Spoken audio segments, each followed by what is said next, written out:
I know, you know, I, the Dutch in Ohio, Pennsylvania, they what was that term that they had? It wasn't a term; it was almost a mythos. Um, Isn't that a breath freshener? really, Methos? It- Mentos. my I'm turn, sorry. Oh, my go turn, ahead. my turn. Yeah. Just say, no, I Sometimes, can interrupt now, fucker.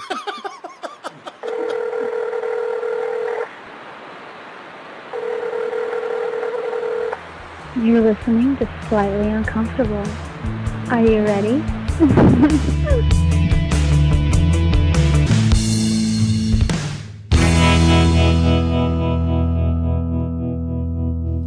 Welcome to Slightly Uncomfortable. Say hi, everybody. hello, it's Root. Hey, this is Alex. So we're going to do a little something different this evening. I know our previous podcast had been a little bit more lighthearted and a whole lot of give and take. But tonight we decided to tackle a subject that is very near and dear to all of our hearts and a bit more on a serious topic. All three of us have a very long background and intensive background in religion, and we decided to make a series of podcasts that spoke about our unique backgrounds in religion. This is going to be a three-part series. Each one of those are going to start off with one of our, pretty much it's a monologue, an introduction into what religion we were a part of, what got us into it, and maybe explaining a bit more about that religion for folks that may have some questions. At the end of that 30 minutes, the other two we're going to try our damnedest to remain silent while the other one talks. But we all know it's tough for me. And it's tough for Root, but he's going to be one tonight that's going to do the talking, so it should be pretty easy. So at the end of that, Alex and I are going to ask him questions, and hopefully we're going to ask him questions that maybe you all would want to have asked if he had the opportunity to do it. So without further ado, here's Root. All right, then. So, I grew up in Kentucky just like the rest of these boys. And when my maternal grandmother would come to town, that's about the only time that we ended up in a church building. Mom would try to make Granny happy, and sometimes we would actually try to go regularly to church. And so, we were all over town, we were all over the area, just trying to find a church that my mountain folk could tolerate. Never really had what today the Christian folk might call a church home as a young boy. And as I got into my teen years, everything just stopped. There was no real effort to attend a church. Now, understand, Mom and Dad were not just catering to a granny and with this fake going to church thing. Both of my parents were Christians in one degree or another for all of their lives, and I think an argument could be made that most everybody is going to say that, because that's just how we are. We're here in the Bible Belt. You're steeped in this Judeo-Christian kind of belief system. Well, I get into high school and I start reading about things, and what really started to make me think about this kind of stuff was the stereotypical notion that we all have a Cherokee princess in our background, right? Genealogically, everybody in Kentucky has a Cherokee princess somewhere. So my mother was a genealogist, and I was following in her footsteps, and I started looking for that. We were firmly convinced that that was the case, so we just kind of took it as gospel, and I was just looking for the proof. Well, the proof never came, but while I was looking, I also started looking into the Cherokee belief system and reading up on that a little bit.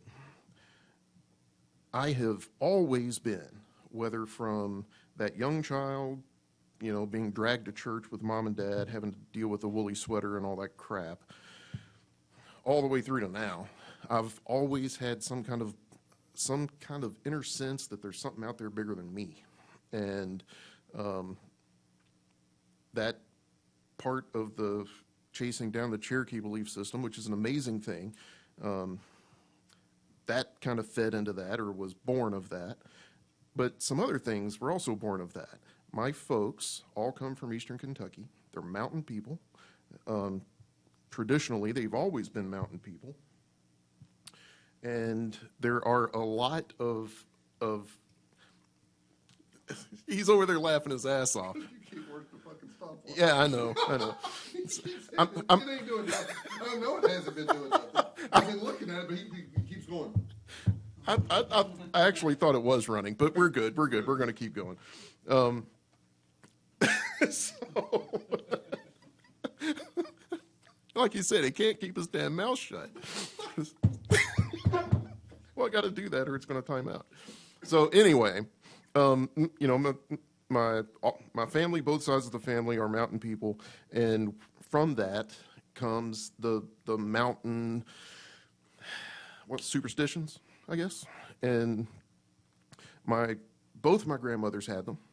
My paternal grandmother, when the fall season came around, when the harvest time came around, she would always leave a handful of whatever it is they had picked that day on the porch.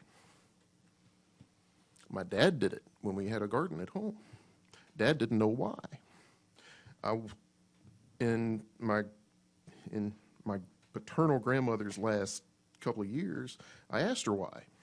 And she said, well, it came from out there, so I need to leave it out there before I steal from them. And that was all she said. My maternal grandmother, every time she would get scared, or just simple anxiety, right? She knew the fear was irrational.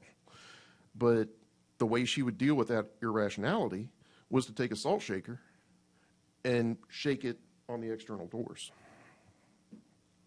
And asked her about that before her dementia set in. And she said, that scares the fear away.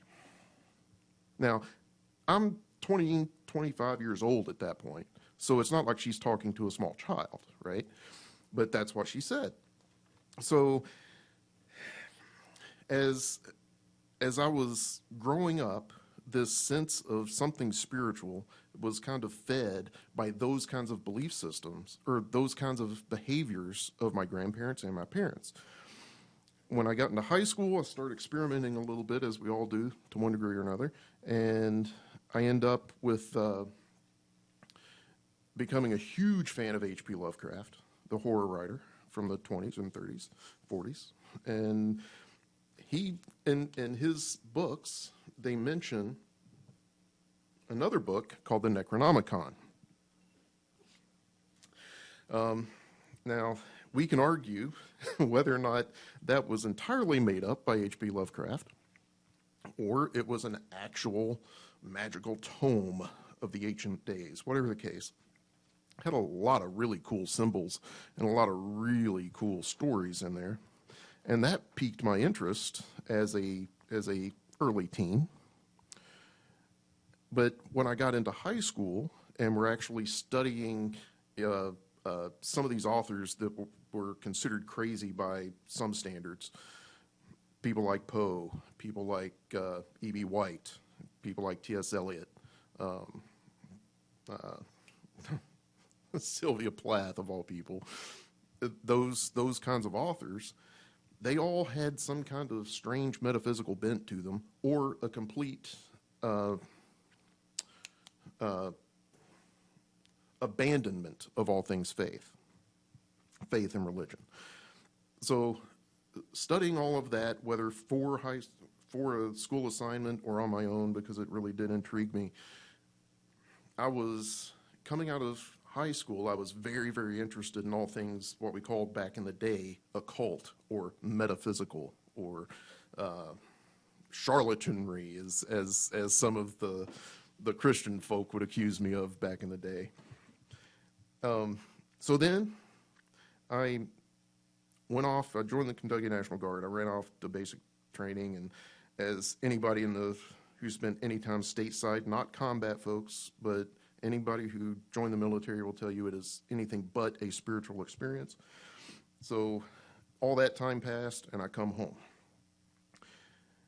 about a year and a half passes, and I'm just trying to get my feet back on the ground, and I started having this dream, and it was something of a nightmare. I never really mentioned it to anybody until I was supposed to take my then girlfriend and her sister to Kings Island on a given April day, and some of that may have happened. And on the way back, we had stopped at my mom and dad's place, or at my place, I guess, and from there, taking the bride to her house. That dream played out. I was in a wreck. I had damn near killed my girlfriend and broke my leg in 4 different places. A compound tib-fib fracture. It was ugly. They take me to the hospital. I'm in the ER, and they take me for x-rays. And that's where the meat of the dream really started, because there were 3 women in that room. I don't know if they were nurses, x-ray techs, doesn't matter. But they rolled me in there, I saw their faces, and I called them all by name. And they had never seen me before in their life. I had never seen them before, except in that dream, apparently. So the way that played out, the authentic reaction of shock and probably no small amount of a bit of fear, because I was a healthy boy. They probably thought I was stalking them. But that made me think a little bit over the next few hours, right, as I'm in the hospital bed. Early the next morning. Okay, so I'm going to take just a brief thing here. We talk about bourbon on this show. What you just heard was Alex refreshing his drink with Wild Turkey Long Branch, and it is a fine bourbon, I got to say. All the God's people said? Amen. Yeah. Okay, so anyway, talking about my stay in the hospital on that first night. This dude comes in at it was a shift change, so it was either midnight or 7. I can't remember. But he was a nurse, and he leans over the bed checking on something, and this thing falls out of his neck. All right, it's a necklace. It's a pendant from a necklace. And it was the Egyptian symbol, the Ankh. And I just thought it was cool, and I reached up for it. Well, he snatches back, rightfully so, right? Some strange son of a bitch, still blood on his face, reaching up for you. And I apologized and asked him his name, and he gave it, and that was great. And he attended to me for the next few weeks while I was there in the hospital. That's important. I'll get back to that. So that happened, and I go home, and I'm trying to go to school with a broken leg, and I'm trying to fix all this with everything else going on physically. Kind of forgot about the dream and all that stuff until I met this guy again. I just stumbled across him at one of these places that I frequent in the town I grew up in. And it was about 3 days later. It was very soon thereafter. I found myself associating with a bunch of folks in the New Age community. That was circa what, 87, 88, something like that, 1988. And boy, that was an interesting time. There were all kinds of people involved with the New Age community. A lot of folks who did the seance thing and the psychometry thing, getting readings off of objects and all that bullshit. And then there's tarot people, and there's fortune tellers and sword swallowers. Probably, I don't know, I never saw one. But there were all kinds of just bizarre ideas and interesting ways of looking at the spiritual world that I had been brought up in, but not on purpose. And some of those groups, some of those folks, there were actual Wiccans, not witches, Wiccans. And there's a distinct difference that we'll get into here shortly. And I thought that was pretty damn interesting. It was earth-based. It wasn't, anything super crazy like Scientology. Those people are crazy. And So I kind of started learning from these folks and started to adhere to this Wiccan kind of thing. Well, as I'm running around in that crew, I run into my old buddy, the nurse from the hospital again. Turns out that he was a traditional witch who traced his line back to southern England. And I had learned through the study of the craft that up until that point, I was still very new to it. But there's another fella from southern England named Gerald Gardner. And he made a fortune writing a book or a series of books on Gardnerian, well, what's now known as Gardnerian craft. It actually came from, like I said, southern England around the Portsmouth area. And my buddy, I'm not going to say his name because he's a lot like us and he's probably going to listen to this and call me and beat me. But my buddy completely had nothing at all to do with Gardner because he was a sellout. He exposed a family tradition. And I was like, okay, fine. I didn't know. I started studying and working with this guy, and we worked together for several years. I really matured in the craft, and there's one story in particular. He was moving from one apartment to another, and I was just going with him, just to buddy up, and off we went. We walked into this place. It was an old house in downtown Lexington, and both of us kind of didn't feel comfortable when we walked in that door. We got upstairs, and we both, we both kind of walked in this room. We both kind of looked at one another like something ain't right. Finished the tour, all that stuff, went back downstairs, left, asked them if we could have another look at the upstairs, and the landlord let us back upstairs, and everything was great, right? He didn't follow us. That was the key. And we get up there and did some stuff, and something very bad happened up there. Something very, very bad happened up there.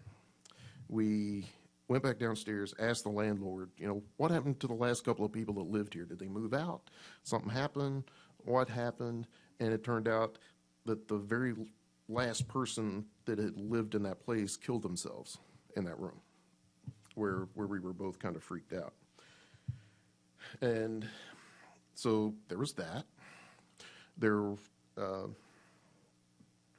bunch of other things went on, but not particularly in that room. We'll get into that, I guess, a little bit later.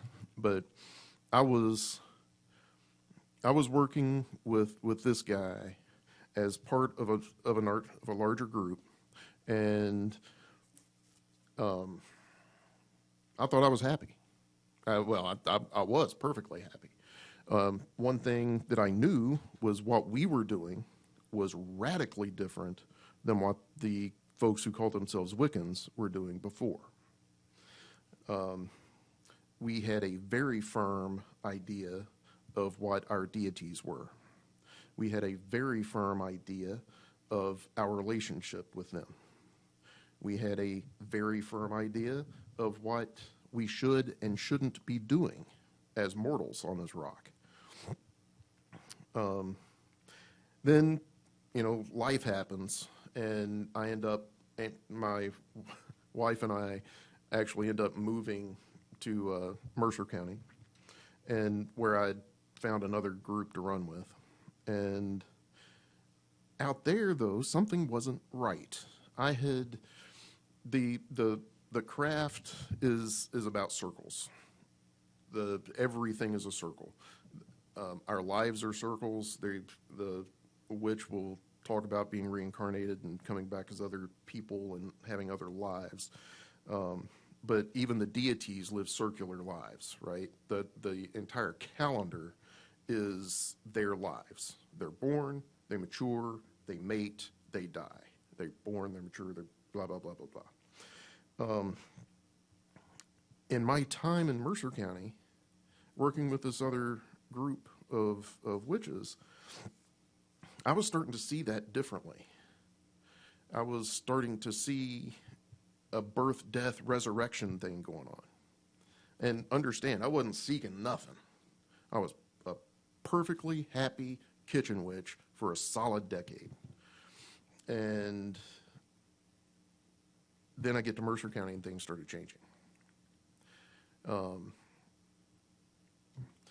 I don't know what led to that change, but I know that it led me from being a recognized third-degree witch priest in this coven to going solo, where things really started to get weird, and eventually dabbling in some ceremonial magic of Aleister Crowley and that crew, the Golden Dawn, until I wasn't quite sure where I was anymore, so far as within the craft. I was roaming about kind of absently at about the same time that my wife, who had grown up in a very strict Nazarene Christian home, was getting a little bit, she was beginning to fall back to her roots. So this was becoming an issue. And her father, who had, he just recently passed, he didn't know what I was. And he never asked. He never demanded that I attend a church. He never demanded that I do anything but take care of his eldest daughter. But what I saw from him and his father, who was a Nazarene preacher, were just two good dudes taking care of family who loved their faith as much as I loved my religion. And I thought I was all good. I thought I was all good because another key tenet of Gardnerian craft is this many mansions idea. Many paths to many mansions, which is essentially, essentially it boils down to the witch's creed, which is if you're not hurting anybody, do whatever you want. Which is, in my opinion now, looking back on it, it's a pretty fine thing for government. If you want to run a government like that, we're good. There's a whole lot more resting on the afterlife than that idea, though, because there's a lot of behaviors. We'll probably get into this later, but there's a lot of things that may not be hurting you, but it's hurting the family that you're supporting, and that's another issue altogether. So anyway, this was years later, and I had drifted so far away from the craft that I wasn't even calling myself a witch anymore. I wasn't sure what I was. And I caught a cold that turned into the flu, that turned into pneumonia. We've all had that kind of run. And I was laid up, laying on the couch for 3 weeks. Couldn't move, exhausted. And my wife brings home some books that she had read, right? And at the time, my wife was working at a hotel in Lexington doing the night shift. So I'm home all day. She comes home, but we're both home all day. She leaves and does the midnight to 7 shift at a hotel in Lexington. So that's what I did when she was gone. I'm reading and sleeping. She comes home early morning on whatever day it was, after I had read some of these books. And make sure you all ask me what these books were once we're done. It's an amazing thing. Or it's actually pretty stupid. But anyway, I came out of reading those books different. Not necessarily because of the books, but I guess because of a combination of my background and everything I'd been through before. So it's an interesting thing when children start thinking for themselves what directions we go in. Like I said, I grew up in that strong Christian family and that strong Christian kind of background, but without any kind of other guidance than on the weekends, I found my own path. It's not a bad thing. But I certainly went in places that I would not encourage anybody else to go in. I've seen things. But I've always believed that there's something, like I said before, I've always believed that there's something else out there other than just this bag of shit behind this microphone right now. And there's something greater than me because I can't make a damn sunset. I found what I thought that was in several different places. And we'll get into the summation here in just a second. But I think I'll just stop right there and let these boys ask me 10 million questions about witchcraft. Wow. Number one, it was really tough for me to stay quiet that long. I noticed. Alex was rather ruckus over there with his whole Ice Cube fiasco and all. You know, I'm a rebel. Yeah, he's a rebel. He'll never, ever be any good. But thank you for that. I mean, as I think Alex would agree, I know that walking down memory lane when it comes to something like this is not all that easy or comfortable. And It's we always appreciate you fun. doing that. It's always challenging. But yeah. now I know I have a list of questions, and I'm thinking Alex does too. So let's get into our questions and go there. Sure. So in that you used the phrase the craft quite a few times. Yep. What is the craft? And oddly enough, I had the same question. All right. Because I know of Roots Wandering Ways, I said in one sentence, tell me what the craft is. Yeah. That's a challenge. That's a curveball. It's a traditional way of saying that you're part of a leadership. Now, not James is coughing up a lung over there. I think he's got typhoid. For God's sake. It's a tradition. Watch out, he'll cast a spell on me. No fear of that. But it's a traditional way of saying that you're a leader. Now, I don't mean that in our American sense, right? American sense, yes. A leader of what? And I don't mean I'm not Well, even trying to be but- ornery about this, but a leader of what? But that is the American perspective of leadership, right? You have to be in front. That's what Americans think of leaders. We're in front. We're the generals. We're the captains of the team. All that bullshit. He put his hands on his hip. I It did. Looked a little gay. So, but that's not what it traditionally means in the craft. It is when people get sick, they come to the witch. When people have troubles, they come to the witch.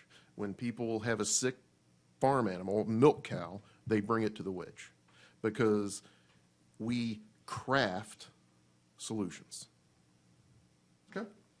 That's where the term the craft comes from. Now, witch, Would craft and conjuring be the same thing? yeah, that's geez. Because I think what the biggest challenge I have is the verbiage. Well, and Because it's very common in the craft, but honestly, the word or the phrase "the craft" is not common to me. and couple of things before we get too deep into some of these kinds of questions.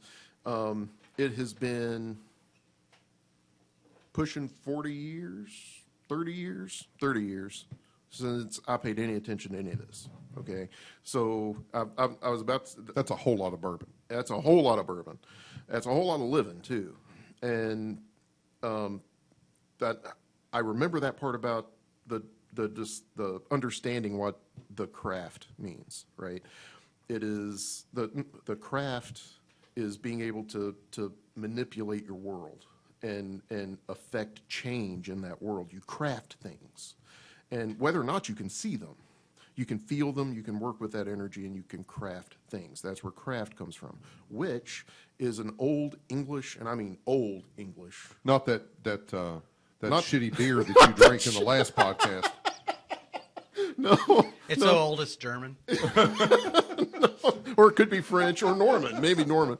But the little kings of religion. God, no. But I honestly, I can't remember what the original true meaning is. The Wiccans, and remember, I drew a line between those two. The Wiccan community would say that witch means wise. That's bullshit. Well, let's not get a fight between the witches here, okay? I mean, we don't, nobody needs you know, a battle of the witches. That's season 2 in the podcast. Did we actually record that conversation, or was that separate? When I don't know what when we're I about talking lost my mind when you were asking me if I was a Wiccan or a witch. I'm like, no. Yeah, that's happened numerous times. Yeah, I'm probably. not sure it's I, been- I think we cut that part. Yeah, we probably cut that part. well, because But you the- know, it is actually kind of funny because this is one of those things, and this will actually probably come up in our various religious discussions. But it's one of those kind of like truisms within religious discussions that it's actually the subgroups of any kind of faith or faith genre that have the most intense fights, right? You know, I mean, the fights between Protestants the fight between Protestant and Catholics got nothing on the fights between the Protestants. right. and you talking about Church of Christ churches? Oh, shit. You got new choir robes? Fuck it. I'm leaving. I'm going to cross the road and start me in my own church. Right. Yeah. I was part of that It too. has nothing to do with doctrine. Nothing. Right. They agree on doctrine. Yeah. But my God, if you have a kitchen in your church, fuck you, you're going to hell. It's about distinguishing yourself. Yeah, of course. Now, I was part of my split with the Wiccans, and I'm still pretty passionate about it, and We I can tell. don't understand why. But You know, that was doctrinal. And I think 30,000 feet stuff it's really tough for people that have never been involved in that. Amen. To separate between, all right, we were talking about 2 different types of witches. That is the best way to put it. Yeah. That's the best way to put it. So I have some softball questions for you because First off, did I handle? As far as what the craft is, Yeah. I think so. I mean, I think maybe as more of our questions come through, we'll get some clarification. But I also on it, too, think that any time that you're asked to give a sentence as to what a faith or a religion or a belief system is, it's tough. Yeah. And So I think you did fine. And there's a lot, as you are wont to say, there's a lot to unpack here. Yeah. So And so one of the things when you started off in your discussion was you talked a lot about your home life when you were a child. What church was your family associated with when you were a child? You said you went on the popular days. Right. And then you went to appease grandma. Right. But what church, what denomination were you all a part of? my mom and my dad and I went to whatever church we could find. They were not picky. I can't even remember. I remember we went to a place in North Lexington called Aldersgate Methodist, but at the same time we went to some Wesleyans. We went to Baptist. So you just needed to be in the church during those days. We just needed to be in a church during those days. Okay. Now, my grandmother, she was first generation off the boat German. So was she German Baptist? She was Methodist, oddly enough, which was really strange. She really should have been Lutheran. But I think what happened there was my grandfather and all of his people were old regular Baptist mountain people. Ain't no such thing as a regular Baptist. I'm going to tell you that right now. There's about 89 different sects of the Baptist church. Yeah, and every one of them have a different breed of snake. Oh, my God. You can't wear your hair up. You can't wear breeches. You can't sit next to a woman. I mean, there's all sorts of different stuff. Exactly. So you know, they came up from Pikeville. They landed Boyd County, and that's where my grandfather met my grandmother, and she's German. She was of German immediate descent, fresh off the boat. They both believed, and I think they just found the closest church, because I cannot help but think, because of the genealogy now, I know where her family came from in Germany. It's right on the Czech border. So if you're not Lutheran there, you're Eastern Orthodox. Okay. And there's no line. So But either of those, given the environment that you grew up in, were not a common Correct. a common faith in that region. Correct. So with that being said, it doesn't matter. You go to church. Gotcha. Alex? As he's got a big shitting Alex grin on is his wearing a scarf again tonight, just so everybody knows. He's scarf laden. And he has a different type of pin, so he's pausing for effect at this James point. has no idea the differences in pins. No, There are two pins. Pin's a pin. Pins Blue that and white. write and pins that don't. That's All right, so you were talking about some of the experiences you had as you were going into the not just you were going into, but once you were deeply into the craft. things that happened while I was in. Things that happened, things like that. So, you specifically mentioned the house you went into, Yeah. and going into going into a space, feeling something there. Seemed rather generic. yeah, with so- his verbiage.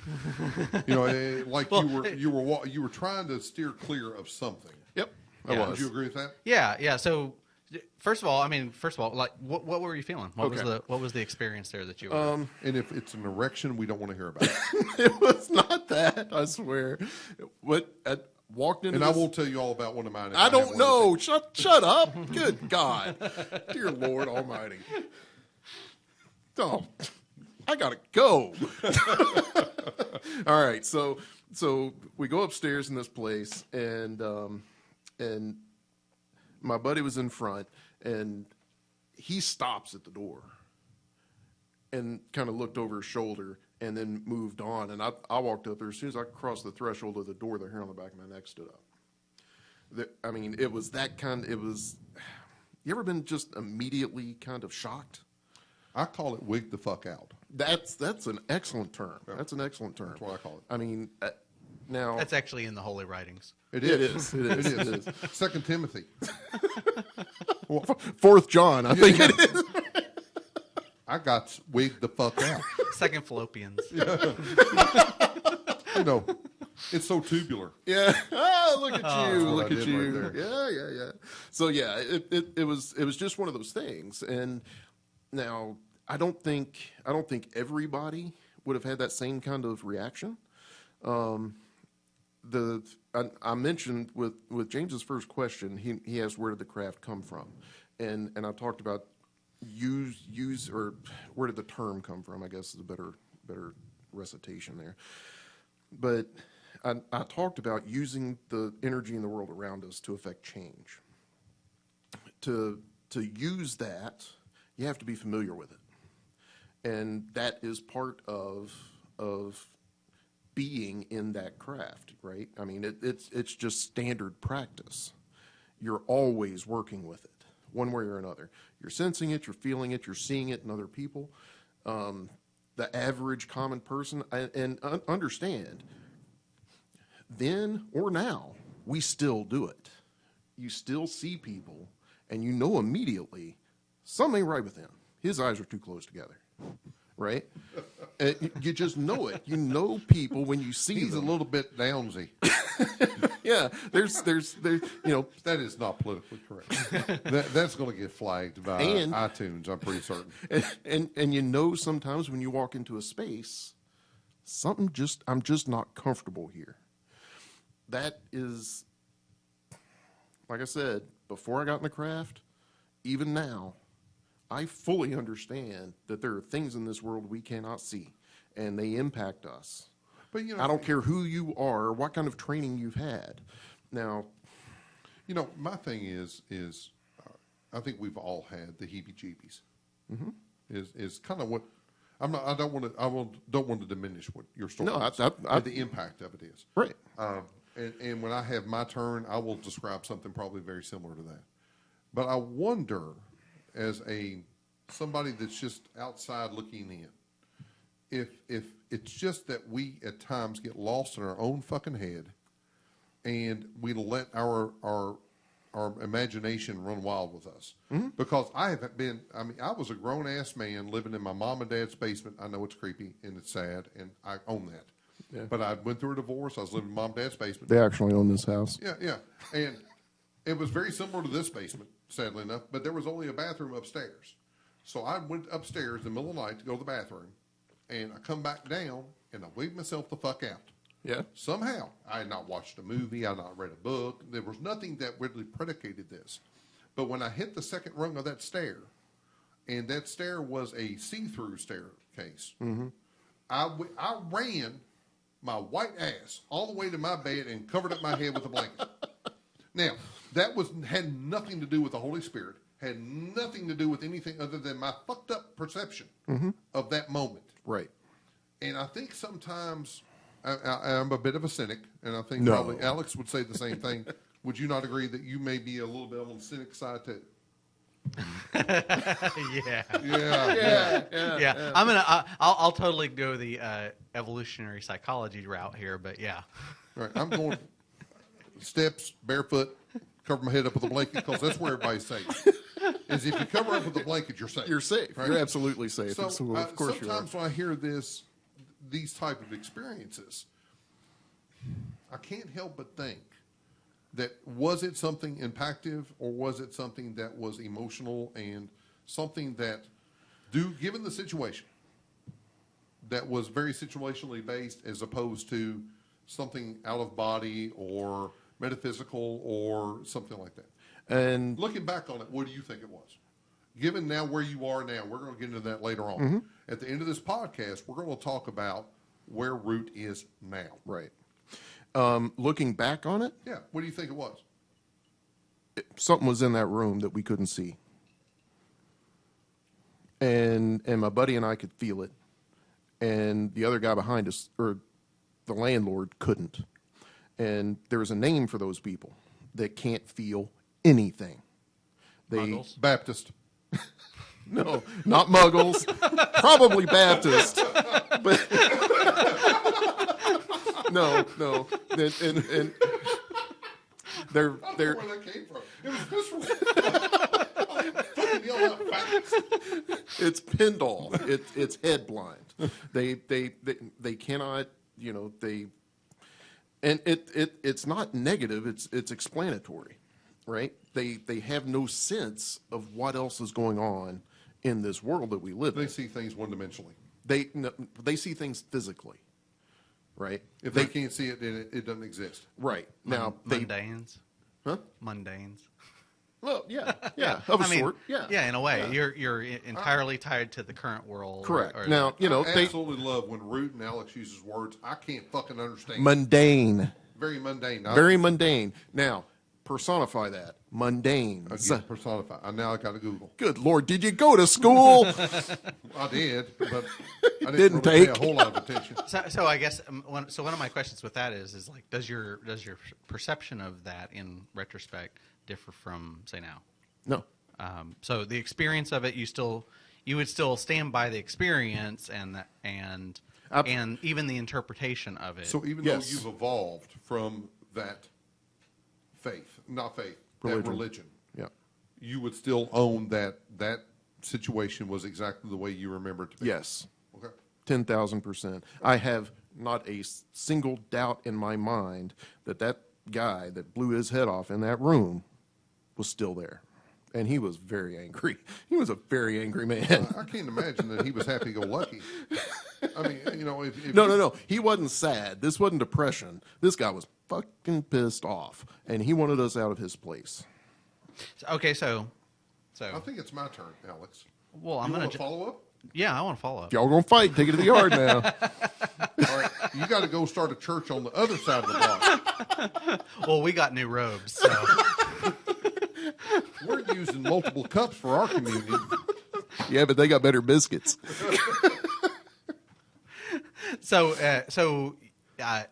you're in that experience, and you now have recognized that there's something there.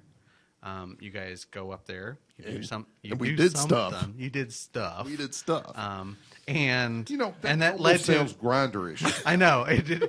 If you're vague, So- let me interject. If you're vague about what you do in a room with another dude, that raises a lot of red flags that are not necessarily spiritual. Radio edit. Yeah, you're probably right. But it wasn't anything like that. Remember, you're the grinder dude, not me. I'm married, perfectly happily married, all that stuff. Not grinding. So Steve Pence, but yeah, it's Mike Pence. don't you but- run from your feelings. Steve Pence, Mike ex-lieutenant Pence. governor in Kentucky. Just so you Steve know. Henry. Please continue. They all blur together. Well, that's true. Pence's, Steve's, Mike's. Yeah. So, all right, I'm going to ask one of my little softball questions. It's not Adam and Eve. It's not Adam and Steve. It's Adam and Eve. Alex comes in here just throwing fastballs. I know he does, doesn't he? And who would think that I am the soft, more caring version? Not me. No, Not me. no one. So, do you think, would you say that superstition led you to the craft? I don't think so. Because what you were saying about your grandmother seemed to be very impactful to you. About, and I think we would all say that, yes, there were superstitions as we grew up. I remember New Year's Day, Cabbage and- black-eyed peas Yeah, and yeah, yeah. cabbage, and the first person had to walk through the door had to be a man, and all that sort of stuff. There's a lot of superstitions. Don't walk underneath a ladder.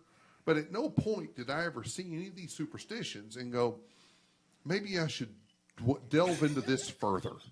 I mean, even as, and Root and I are the same age, even at that point, I'm like, this seems like bullshit. Yeah. So I'm going to just not even acknowledge this as being, even the Farmer's Almanac. I'm not saying it's bullshit because I know farmers plant accordingly to that and they reap very good harvests. But as far as a high level, if I ain't a farmer, I don't give a shit about the Farmer's Almanac. So what credit do you give superstition and you going into the craft to the depth that you did? Man, that's a big reach. I know, the Dutch in Ohio, Pennsylvania, what was that term that they had? It wasn't a term; it was almost a mythos. Isn't that a breath freshener? Really. Mythos? My Mythos. my Oh, I'm turn. sorry. Oh, my go turn. ahead. My turn. Yeah. No, I Sometimes. can interrupt now, fucker. Okay, so My good behavior's done. it's hard to go from the it's hard to draw a straight line from the superstitions that I saw from the mountain folk, a direct line to the craft. That's difficult. Are there that much differences, though? I mean, from what you explained in your explanation, I hate to use the same word twice, but there seemed to be a lot of ceremonial stuff, and you spoke about your grandmother dropping salt in the doorway. That seemed extremely similar It is. to something that may be considered ritualistic. It is. That I'm not even going to ask you into about what you all did. Right. But it seems to be very similar, and you may look at the salt thing as being silly, as the same time as the lady doing the salt look at you and go, "You all were fucked up." The salt has always been a grounding agent, always, whether in superstition or in Hollywood or in real world kind of applications of all things magical. Whether or not you believe in it, you look to Salt over the shoulder. salt over the shoulder is an old school superstition, right? But what my grandmother was doing, everybody and their brother's seen it in horror movies. Anybody who's watched Supernatural But I bet you knows what your salt, grandma- salt on the doors mean. didn't get that from a horror movie. No, but the horror movies got it from their grandmas. And your grandma's, you said your grandma was first generation German? First generation German. So This- did she this bring one. that over, Yeah. you think? Yeah, because when I asked her about it years later, as an adult, she said it scares the fear away. But I thought that was a really cool statement. but that's the only way she could describe it. Because in the words of it scares the fear away, I think that is so genuine. Yep. And I know my grandparents, and when my grandmother would say something like that, it would be extremely impactful to me. Yep. So my question is, did it impact you in the thought of, all right, grandma threw salt, grandma did this, grandma did that, And now I'm seeing ways of crafting. And understand, when I asked that question, I'm 25 years old, and I knew precisely what that salt was doing. Okay? Salt has always been a seal. It blocks things. It will mask. A barrier. It's a barrier. That's why we use salt in cooking. It masks flavors. It'll kill flavor if you put too much salt in anything. It It'll kills overtake it. Yep. Yep. And it's a protector. We cure meat with salt. Right? So I knew exactly what she was doing at that point because I was already involved in all of this. I knew exactly what it was. I wanted to know if she knew what it was, and she didn't. Because in her mind, because that's what her mother told her, was it scares the fear away. Well, also in that generation, they didn't need more than that. If Mama told me, that's all I needed to know. Right. And So- when your first question, where did the craft come from? Well, we're leaders. Not because we're out in front, but because the people come to us for answers. So back in Germany, however many generations ago, they got scared because they heard a howling over the pack of coyotes or whatever, wolves. So they need some way of establishing control over the environment. Right. And you used your environment to establish control. Right.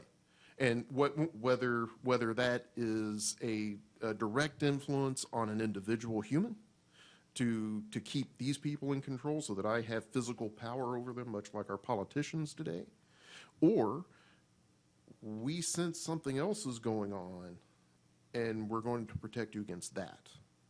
If that salt over your shoulder calms your mind, then that's a win. So you're talking about placebo effect. In some cases. But I'm also talking about a very real effect with that salt on the floor. A salt over the shoulder means nothing. Putting that salt on the floor is a barrier. Depends on who's looking at it. True. All right, if you have somebody that is not into the craft, if you have somebody that's not into the whatever, then they're going to look, all right, it's because they changed their frame of mind. Yeah. That it had value. I can't argue that. And I think we could probably argue that is most religions. I'm not going to imply my thoughts on it right now, but I mean, I think some of it is placebo effect. It absolutely is. Because I mean, when somebody's in the hospital, if they have a good frame of mind, it makes their recovery that much quicker. If somebody is going through grief, if they can change their perspective, it makes that grieving period much shorter. So I get that. I think it's tough on our side of seeing the difference between the craft and real things. Right. And make a note to drive me back to this in the summation piece. Okay. Because there's. Oh, I already have some notes for that. Yeah, I got you. Yeah. So because there's a time and a place for everything. Yeah. Alex, your turn. Oh, now I get to talk. Yeah, he's playing that card. Tucker, don't you ever say it. You talk like every 1,000th word. Yeah. Sometimes we have to hold a mirror up to Alex's face to see if he's still fucking breathing. Tell me I have to get to talk now. Horse shit.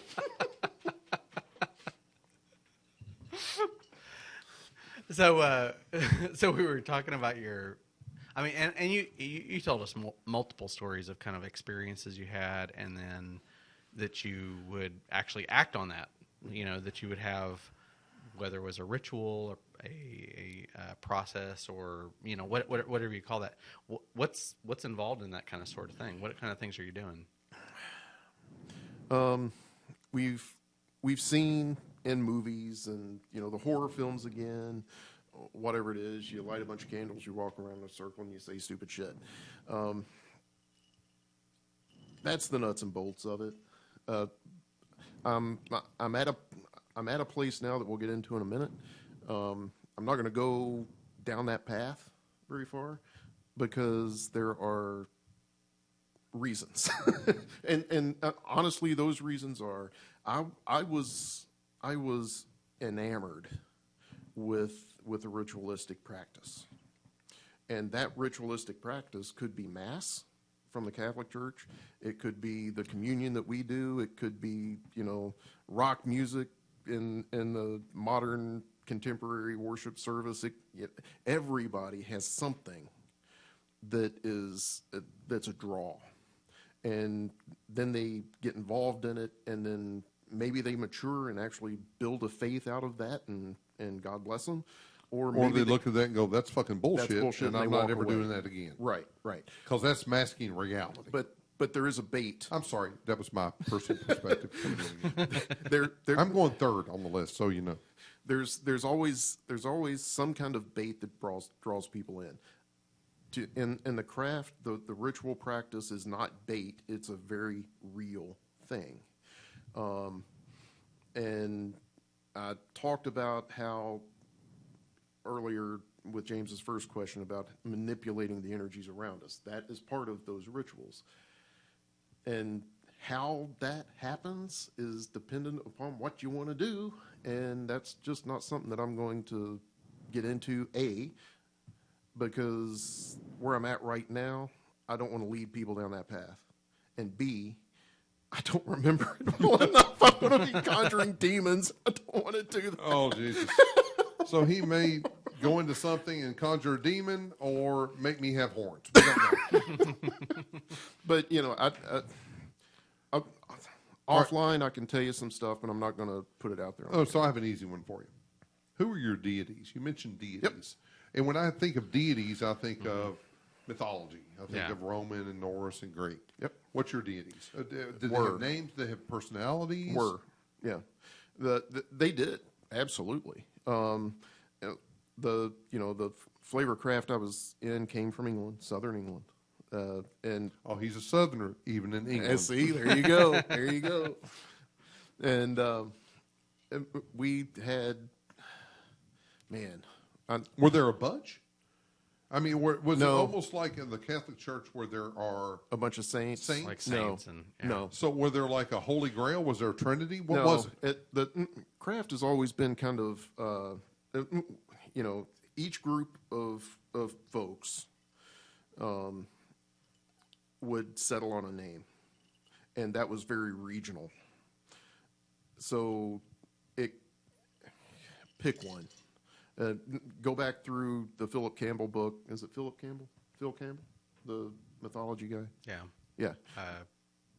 Was it Phil? No, I it's think not it Phil. was. Anyway, This seems to be something we're not interested in. Campbell's Just mythology call him series. Philly Bob. Just when you go to. Just pick any name of a god and a goddess in English lore, and it could be any of them.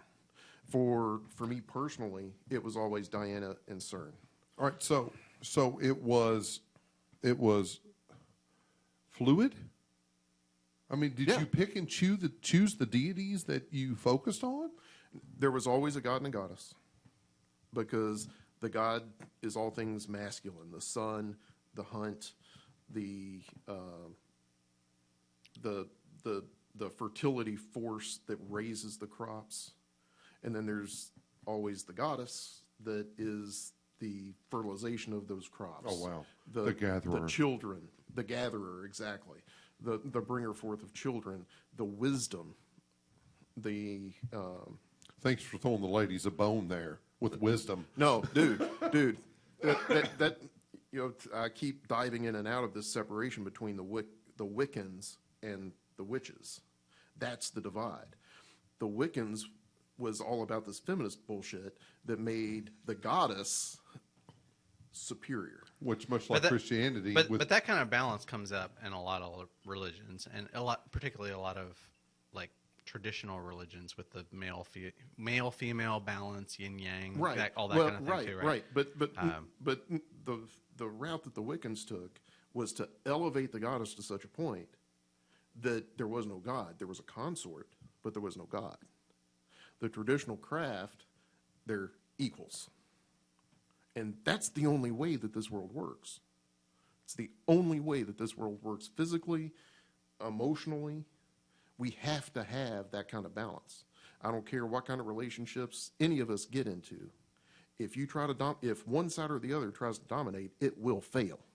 Period. All right, I got to make an order for that's now being recorded. So, yeah, Alex is over here ordering pizza or something. I mean, he may be on Amazon. He could be. That's Yeah. exactly where I am. He has to make an order for Amazon. All right, so I have a question. Was your wife during this time in the craft? And you had mentioned that at some point she was Methodist in her background. Nazarene. Nazarene, sorry. Nazarene. I really know the difference. Methodists aren't going to heaven according Yeah. to Nazarene. Well, or- nobody is. Well, if other you than talk to the Baptist, it's going to be a very, very empty place. Right. Those people with their hair down, fuck them, they're going to hell. Right. But anyway, That skirt's a quarter inch So too was high. was your wife during this time ever in the craft? And if not, did that present a problem?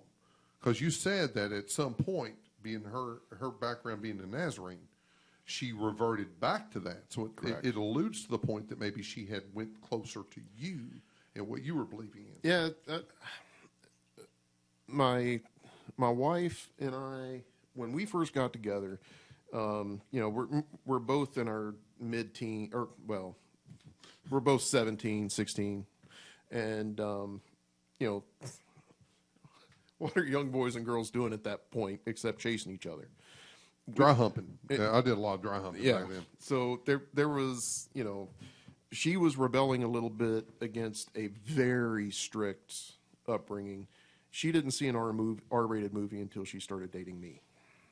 You have nothing on Alex in his restricted background when he was a child. She was not allowed to have a deck of cards in the house.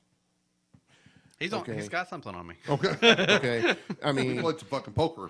yeah, she was the eldest. As her siblings came along, the rules started changing, and in her 15, 16-year-old self, she starts saying, "What the fuck's up with that?" And so that started some rebellion on her part. I was wild as a buck anyway because I was a 16-year-old boy.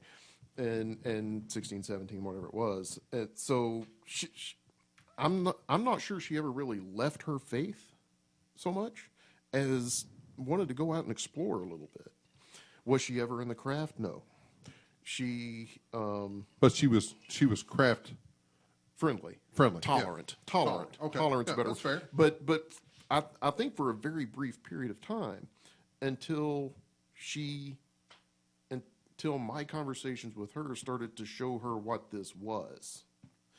And because she was steeped in that Nazarene Christian traditional kind of upbringing, traditional Christian kind of upbringing. And she knew things about the Christian faith that I didn't. And I would have understood had I not been such a zealot for the craft at the time. Well, and one thing I've known about you, or I found out about you in the time that I've known you, is you will get engulfed in something, Yes. and it is visceral Yes. until it's not. And then fuck that. Right. So I can't imagine, a relationship if she was not at least craft friendly Tolerant. or tolerant Yeah. or whatever. Because, And I would say when she put her foot, I won't say she put her foot down. That's the wrong way to do it. But if she's like, you know what, I've tolerated this enough. I'm going back home. that's kind of how the And conversation went. And I'm thinking maybe that's when you pulled away, because again, what I know about you guys is, yes, there may be pulling and tugging, but at the end of the day, you go Right. together. Correct. And it seemed like her draw was maybe stronger than your draw. By the time she started, as she put it to me, at the time, and this wasn't a one day she says this, the next day I'm walking away. This was probably a 3-6 month period. Sure. But at one point she said, I just feel like we have unequal yokes. Oh, she's going biblical on you right there. Exactly. You're Exactly. unevenly yoked. Right. Fucker, you're doomed. You don't start coming closer to this yoke, I'm out. And but at that point in the monologue, I talked about how my faith had changed. I had stepped away from this perpetually circular idea of the God being born, maturing, mating, dying, born, blah blah blah blah blah.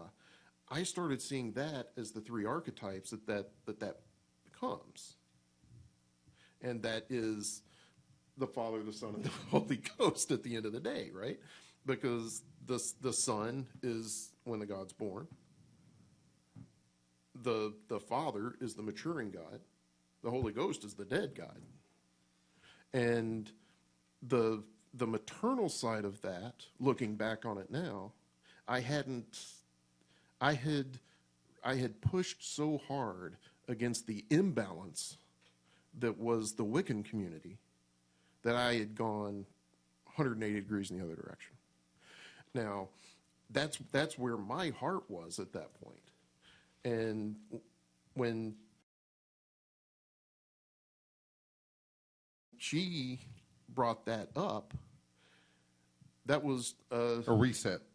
well, it certainly struck me, because Every once in a while, we need a reset. yeah, When and- you get going down the road and you're like, wait a minute. well, yeah, Reset. yeah, and it was a kick in the gut because I deeply respected her father and deeply respected her grandfather. Loved these men like they were my own kin. And so when she said that, I'm like, Yeah. what's wrong? But then at the same time, my own faith in the craft had changed so much that I wasn't that far anyway. Right.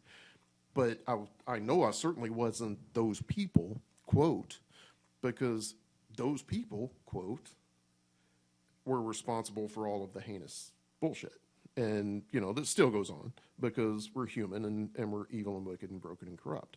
And that idea, That's a whole lot. it is, though. As Alex and I look into I the- feel condemned. Well, and, Trust me. I've been I saying, condemned myself way before this fucking podcast took place. I've been saying those exact words even as a witch. So I have a follow-up because And I I know- hope I'm answering your No, all's you are. questions. You here. are. I'm If you ranting. didn't, we would drill you down. Good. Because I know Alex is sitting over there. He's stroking his minimal beard that he has. I know, right? I don't know what the fuck he's got on his chin, but it's not a beard. And he has got some hardball question, and I want to get through some of my softball. All right. I'm just saying. When you said you were a third degree Right. witch, what is degrees of That's witchdom is that something that we don't want to cover here? No, I'm good. But I mean, in a high 30,000 foot explanation, when you're talking about degrees of black belts and degrees of something, because in my past, in my religious past, there are no degrees. Correct. And I don't know about Alex's. Were there degrees in yours? Oh, you had them. Huh? You had deacons and you had pastors. That's and an you excellent had- point. I mean, and I'm just guessing. Yeah, This well, Is it similar? It's different. It's Are you a different. preacher in the Wiccan? Are you a Wiccan preacher? I Not was. Wiccan. Oh, not Wiccan. Oh God, he'll smack me. I- A craft preacher. I was a Gardnerian priest. And see, that means nothing to anyone that's not in the craft. Well, that's true. That's true. The third degree is a priest, and then there's an initiate, and an acolyte, and then a priest. So there's a hierarchy. There is. So And- who decides it's who decides how levels. you move? Yeah. All right, so what's it's the levels first of capability? level witch? Somebody off the street who's interested, and who has shown some ability to see this stuff. Is going that a around us. kitchen witch? No. No, because That's you somebody wrote down the else. same thing I did. Because didn't you use that same expression. You Right. wrote down the same thing because I said, "What is a kitchen witch?" What's a kitchen You witch? said you were a common kitchen witch. Common What is generic that? kitchen. Boy. You can't say it because Alex and I we pay attention. Well, he pays attention. I wrote it down too, fucker. Was it in crayon? Maybe All right. in so the big line paper, with the brown little paper. dash line. The little brown paper. So, all right. So, It was the big pencil, It was the fat pencil. the fat pencil that has That you a, sharpen has a with a special knife. sharpener. No, sharpen with a knife. oh, no, I'll just leave that alone. So, in all the stories about the American frontier, Okay, wait for it. Just shut up. I didn't say anything. You were working on it. Damn it. So all the stories about the American frontier, there's some old lady sitting back in a holler who puts salve on the wound of the hero. Right? Common kitchen witch. She works in her kitchen. She used the herbs of the ground. She knew how they interacted. She made a salve to save the hero. That's where the term kitchen witch comes from. Because So a healer, a witch doctor. where do you think witch came from? Well, with witch doctor. I don't know. It came from the English because they were familiar with what they did. So that one's that's not necessarily the leader, although yes, maybe people might come to them, Exactly. but they just know, They- and it's they- part of their everyday practice. And they were the physician yeah. of the community, Right. not the leader. Which you mentioned that Well, but you all were leaders, yeah. and now it sounded like that you are doctors. When a crop fails, who does the common person go to back then? Bill Mack, Of course. fucker, made James Which, Spann. which no one outside of Central Kentucky will know. However, everyone in Central Kentucky knows. Yes. You're welcome. Hey, Because when the weather hits, Bill Mack's in the fucking basement. that's why I mentioned James Spann, because now we just covered all of Alabama. They have never ever filmed Bill Mack during a thunderstorm And- from the waist down. Because that fucker is In his fully erect. shorts. Oh my God! Fully erect. When he shows up, he is fully erect. Because that fucker loves a tornado. I think James is entirely too focused on Bill Mack below the waist. That's all I got. I've met him. I have not. That'll be a different podcast. Pretty sure but I don't have want met to him, now. and we about got into a fight. Yeah, well, let's just Go ahead. keep I that don't to wanna go ourselves. in that. I'm not even sure where the fuck we were talking about. Oh, yes, kitchen witches. That's where the term Let's comes say from. something off Ron Popeil. Hello, I'm Ron Popeil, and this is the Kitchen Witch. And for 5 easy payments. Witch evangelist. That's awesome. No, go ahead. So that's where the term So kitchen you were a witch doctor. No. The Kitchen Witch was a healer and somebody Okay. that can make whatever nefarious things that were going on level out. Of a sort. Is that fair? Eh, And somebody yeah. that the people trusted. Now, here's my thing. Is you said that a witch, level 1 witch, was somebody off the street. Level 1. Well, I don't know what the fuck you're talking about. He rolled It's D20 and came up it's with like a I'm 10. speaking Latin at this point. But all right, a first-class witch, whatever the case may be, is somebody that had a basic understanding and was interested. It could have a vision. Okay. Let me back up on that just a second. An individual who would approach the group, the coven, if you will. Scary to us laymen. It's a group That- of. When you say coven, Congregation. it may as well be a right, congregation. but sadly, in where we're from, congregation is a commonly used term. Coven is not. And coven makes us turn our Audi to an innie, and when we hear it. And the reason for that is important, and we'll get into that in my summation. Okay. But the reason that fear is there is very, very important. And like I say, we'll From get to my that. side, the fear is the unknown. Well, right. But the reason it's unknown for you and the reason it became that fear are going to be a little bit separate. Well, and I think the fear of the unknown, I mean, you and I can look at it a little more abstractly, like it's a fear of an unknown, right? Right. I mean, from the perspective of where our backgrounds, it's like, that's not just an unknown, that is a known. That is an absolute known that is like scary as shit. Yeah, yeah, that's and right. and That's it's right. actually the worst possible thing in the world. Exactly. Right. Because with our shared background. Now, in your background, that is not necessarily a negative thing. Well, no, But in no, our no. shared background, that makes us run the fuck the other way. Right. And I understand why. And it ain't because of a horror movie. It's because of what we know. And there's a history lesson behind that. Of course there is. So, It all goes back to history. okay, Episode so- 2. In the year of our Lord. Jesus Christ. Oh, Pour another bourbon. What rabbit trail did you run me down? Where were we He before can't that? even fucking remember the kitchen witch. We were kitchen talking witch, about right. kitchen witches and covens. The Ron Popeil and of new people religions. and new people coming in. Right. So the community, the coven, the congregation always look for people who could, new blood, because old people die.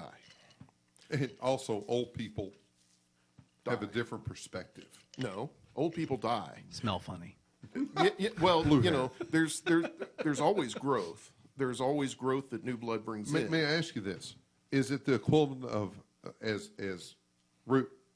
Fuck, Alex. I don't know who people are at this point. We've had God. Alex was supposed to bring bourbon, and now we're drinking my rock gut shit.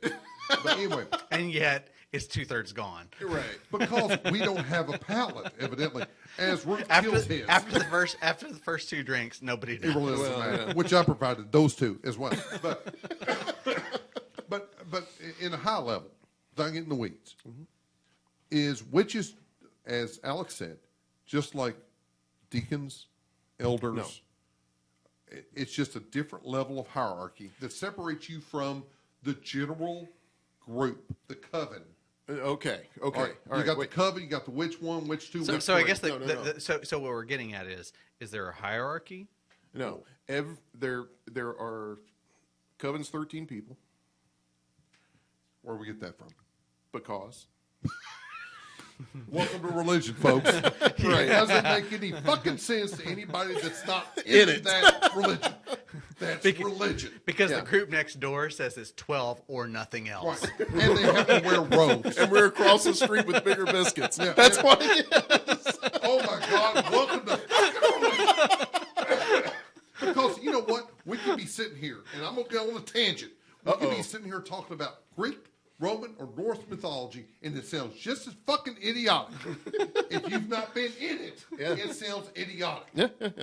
But if somebody was in it, go, well, what we're talking about is they have a lucid chain of events, of doctrine that makes it sound right to them. There is a reason why there's 13, and honestly, I just can't remember it. It's because there is no 13th floor. Yeah, that's probably it. It's superstition. No, well, honestly though, the superstition comes from why there were 13. Okay, yeah, we'll talk about that in a minute. But Voting rights. every single Republicans. every single person in a coven is a witch. Every And that's single what I was person, getting and every single one of them, because they have been initiated into this group of people. All right, that brings me to another question. Okay. What's the initiation? And without getting into Okay. Yeah. because So- in the church I come from, it's baptism. And what happens when the 14th dude shows up? The 14th dude doesn't show up. He goes unless, to hell. No, shut up. He's got no coven. Because But the 14th dude doesn't show up until the eldest of the coven dies. We don't talk to people until the other guy dies. so it's There's- so it's a sacred number. It is. I can't remember it's. There's something to do with it. Honestly, I cannot remember what made 13 so important. We'll get to this when I talk too. Yeah. So Oh, me too. Me So- too. so This is a me too moment for me. when someone these 13 folks keep an eye on the community. All witches. Yeah. The Like herding witches. That should be a saying. no, It's it damn shouldn't. hard. It's like herding witches. No, well, there's more truth to that than you may know. But they would keep an eye on their community, and when they would see someone with the sense, with the man, that's The hard vision. to explain to. It is kind of a vision, And I get that. I think we all get that. yeah, but it's not an eyeball vision thing, right? Right. It's being able to sense this Sixth sense, that this kind of world stuff. around Yeah, them, and You drank the Kool-Aid. or that.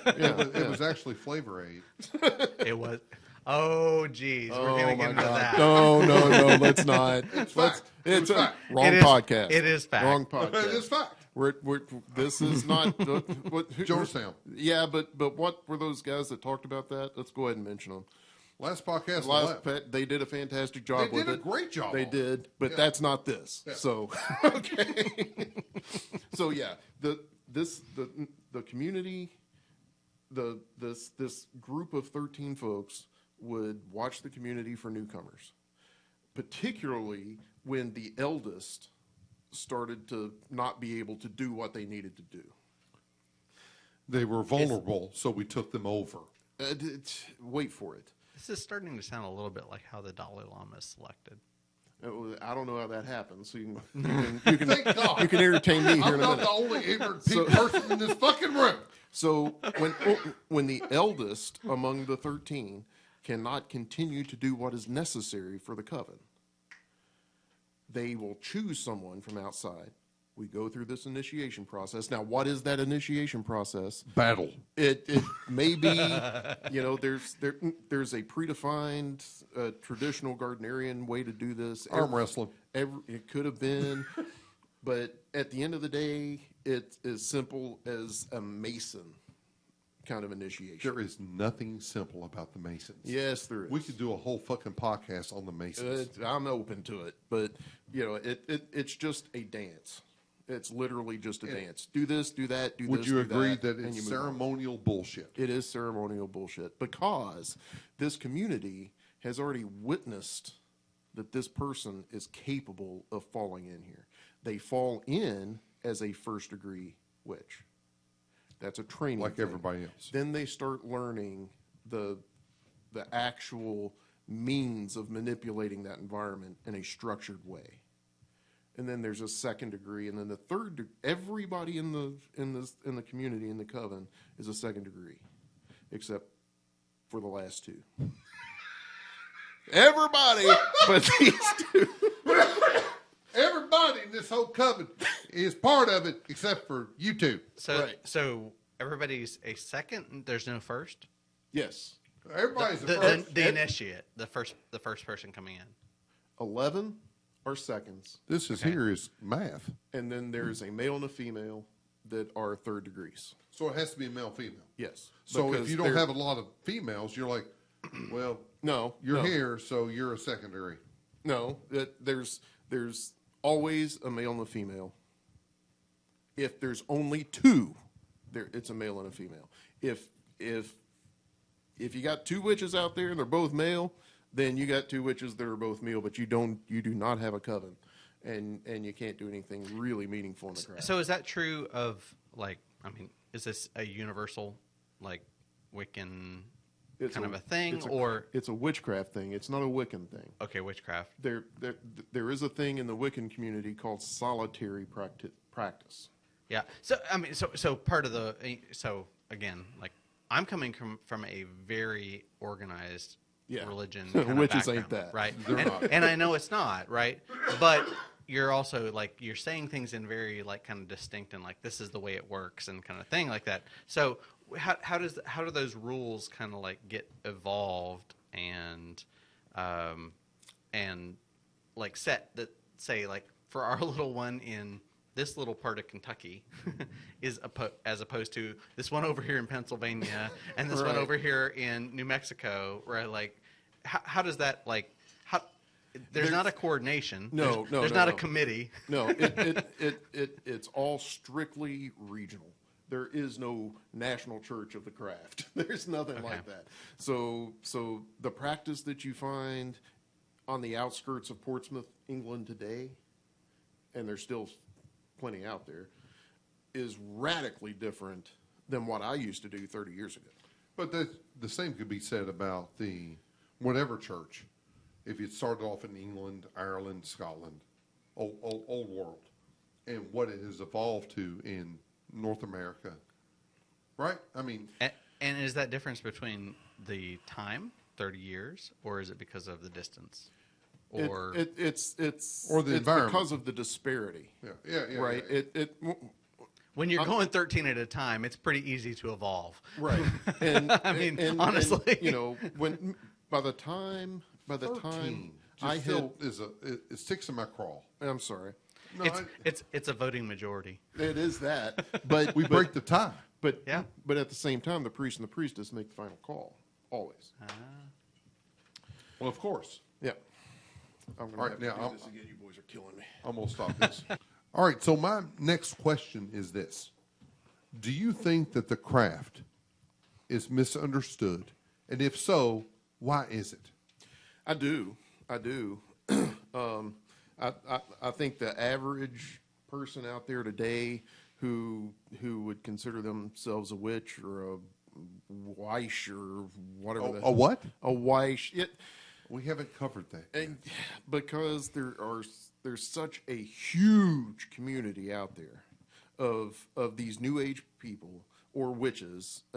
No offense to anybody out there that's doing this kind of thing, and we all call ourselves different things, right? My flavor of even Christendom is going to be a different kind of thing than the church down the street. But That's you why we see have where the Baptist folly and Presbyterian. is in that. Yes, absolutely, I do. Because unfortunately for the craft, is they are dealing with a misconception from the jump. Because it's been relatively secretive Well, from the beginning. not from the beginning. But even in some of the since things the that- Middle Ages, but when they even were burned. in yeah. some of the things that you discussed, they're still secretive. yeah, stuff. yeah, Agreed. yeah, yeah, and honestly, there's just some things I'm not going to talk And about. here's the thing, and probably in my experience, the craft is smarter in keeping those things secretive than Christianity and other religions are. Because if you start talking about the nuances of these things, Things it get sounds crazy. like fucking nuts. Things get crazy. Because it's nuts. It doesn't make sense to anyone unless they're involved in that very dynamic. Right, that's The a same that's a way- fair statement. The same way we talk about mythology. Well, All right, you're talking about Zeus throwing thunderbolts from heaven. Well, and when you keep your groups to 13, Yeah. Well, there's that. or if we're talking about the 175,000. right. Whatever cult you're talking about, when you finite it, it becomes a point of going, that doesn't make any sense to anyone other than you. And And maybe that's why the craft is smart in this. Oh, In the sense that we're going to remain mysterious, and we don't want to talk about these things. the reason that the craft has been hidden for 2,200 years, roughly. Is that AD or? Take us back to before the That was a previous Middle podcast Ages with right. alcohol. whatever it was. So I guess at this point we're 2,000 years easily, is because there was another outfit coming up that gained political power and Christianity. started fucking killing them. really? Yeah, Yes, yes, those people. Oh, they don't sound crazy at all, And- do they? and- We'll and- talk about those in later podcasts. Yes, we will. And because I'm one of them now, the As he coughs. yes. As I cough. And also understand this was a governmental regime that moved in to these rural places in Europe as it expanded out of Constantinople and moved through Europe on a conquering quest. It killed anybody in their wake. It was an empire in growth. They had no other purpose in their lives than to expand their power and their empire. That is not religion. That is government. Any religion worth its salt is going to shut the fuck up and practice itself privately because this world is wasted. Is it- The next world is important. All right. Now, most religions I have been a part of or know of or been cognizant of is it's not a private thing. You speak from the mountaintop. You profess your faith from a mountaintop. As an individual. And here's my thing. So I think his point is really important, though, right? Like the fact that it is. Are you talking about the current and right now, what's going to happen to you, or are you talking about the future and whether it's afterlife or whatever, right? You're right. Like what is it actually that you place value in? Exactly. And the reality is, almost every one of those religions, particularly ones that are like empire seeking, are not worried about the future. Exactly. That may be a device, but the reality is they're actually worried about the like next little village they're going to conquer. Exactly. And is that not concerning? Oh, but that's also the nature of man. When you're talking about methodically plotting against the masses, aren't you not scared the fuck out Yeah. of being part of that? Absolutely. The only reason to be a part of that is you don't want to be part of the masses because you're fixing to overtake them against their will. Germans, the Nazi regime, Or- the Soviet regime, anytime the, you the compare- Chinese communist regime, the North Anytime Korean you communist compare regime. your religion to Nazis, it's concerning. Yeah, yeah. But there's also people out there. Also, the Holy Roman Empire. Yeah, well, yeah. Roman Empire was Nazis. That's what started this whole little minor discussion we're having. That's what I mentioned, Constantinople. It was the expansion of that Holy Roman Empire into Eastern and then Western Europe that pushed the witches into secrecy. Because if they were public about it, they were burned at the damn stake. I was going to ask that was your predecessors My predecessors in defined. Pennsylvania Or- burned at the stake? I don't know. I have to assume that they were. I have to. And you know, I mentioned my grandmother's people. My grandmother's people came from southeastern Germany, right on the Czech border, the Czechoslovakian border as we know it now. I think that may have been Austria-Hungary, back before and then. I'm not even certain where Mount Sterling is compared to where I am right now. So you're talking about East, West, Czechoslovakia? I got nothing. Okay, so somewhere in Europe for James. All right, there's going to be a. That's across the Atlantic Ocean. I'm not, It's a little bit east of Mount Sterling. I'm not going to speak to this right now, but there is a tangent. He's going to whip both our asses. May have to wake him up. And I've been recording this time. Okay, enough of that. I have one last question. Fire. And then Alex has one, I think, and then we're going to go into summation. Was there an afterlife? Because in every religion I've ever known, there is something you're working toward. Something that you're being the way you are to gain later. Right. Which is in itself pathetic. That the only reason that people are doing shit is that they get something better at the end. Now, I'm not saying that may be the only reason. That's an But editorial they comment. may be but yeah. a motivating reason, right? But was there a motivating reason? Is there something on the other side for you all when you were in this? As I mentioned before, everything in the craft is cyclical. Everything is a circle.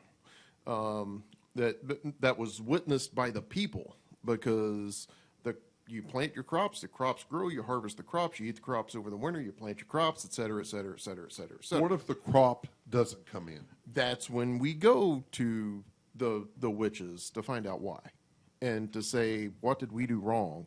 Or was it a drought? Was it something as simple as a drought? Or maybe we need to move. Something interrupt the cycle or the circle. Or something interrupted the cycle, right? It could be spiritual because strange shit happens sometimes. It's like Lion King. Circle of life. Yeah, there's a reason we don't let you sing, James. But I did not hit that note. I'll own that. But you tried. But Yeah. I did. But I mean, is it that what it is? The circle of life. Yeah. So to answer your question, So Pumbaa and Timon. I don't. Got it. I never saw that, and I don't intend Fantastic to. movie.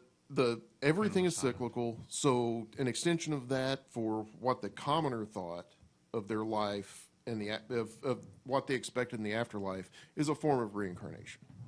That the Gardnerian craft talked about a well of souls.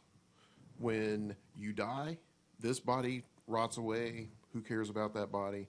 The people that are left with dealing with the loss of a friend, a brother, mother, son, whatever. Mourn that and deal with that. But the soul of that body goes back to the well of souls and comes back in some other way. That's what the witches thought. Now, within that coven piece, and we talked about some of that. But when you say witches, witches are everybody. No. In that, but Witches are the leaders. There's a common folk who so are the not retarded, part. No, they have no vision. the congregation, The Muggles. the Muggles, the But, Pindle. but is that the people that have no vision in the outreach? Not necessarily. Moving forward. Not necessarily. Because, there are some folks out there, even today, there are some folks today in my life now that would be perfect Christian leaders. They choose not to be. For whatever reason. So it's a choice or an ability. Yes. Because you can make the choice to enter the ministry. You can make the choice to go to the synagogue and do the I don't know what the rabbis do. Why we got to call be that. Jewish? Why you got to make it Jewish? Or you can make the choice to go to the temple. You can make the choice to go to the mosque. Are you going to have the ability, the sense, the vision to be a leader in any faith? Well, we don't know. So you have the masses, Yeah. and then people that step in a leadership role is part of the witch hierarchy. Yeah, of a sort. Yeah. 1, 2, 3, 4, whatever the case may be. Yep. And Did you say you were an ordained? no, not ordained. What was the word? I was a priest. No, but you said I was third degree. Yeah. But that's within the context of the coven. Correct. All of which are witches, Correct. and all of which thereby are leaders, as opposed to the common folk who are not part of the coven, who might theoretically at least come seeking Correct. guidance or leadership. Correct. Mouth But breathing knuckle draggers. understand that the people in the coven in this community of witches hold no real authority Sure. over the other people. Well, they're the commoners.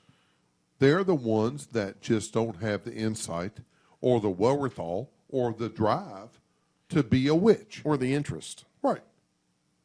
It could be that simple. Yeah. They could be they could have the vision, they could have the sense, they could have the capability, but they're just not interested. So a little side question here. In the context of that coven, what that sounds like to me is that you're assuming a responsibility within a coven, regardless of being some sort of a leader, right? Yeah. Like no matter what level you're at or whatever. Part of the assumption there would be that some people would be coming looking for your guidance or help or something like that. Did you see that? I mean, was that something that people came? In my time, yes, mostly crazy people, and I mean that. That's actually kind of where I'm getting. Seriously. And here's the thing. Shut up. I had more than one individual call me on my phone and ask me if I could turn them into vampires or werewolves. Okay, you trumped us. Yeah. They're crazy people, because we live in a different time. That today, if the rain doesn't fall on your crops, well, it's because the rain didn't fall. Bill Meck. It's not because God hates us or Bill Meck hates us. No, Bill Meck hates us. And he could have There told, ain't no mistake he about could have that. told you that he hated you. Yeah. Right. And again, waste up. Waste up. That's you know the one what? that They filmed. If the rain doesn't fall, you got a fucking spigot on the back of your house. Water your own damn crops. You can get a pump. You can drag the water out of the river. We know this now. But did you not know that when you were in this? Yes, I did. But there are. So what are we going? If I'm a commoner, and you're, But understand, when I'm talking about this, the term craft and witchcraft, where we started here, where Right. did that term come from? Well, it was a leader. Well, that was also in the ancient era. But we've evolved. We have, since but the then. names haven't.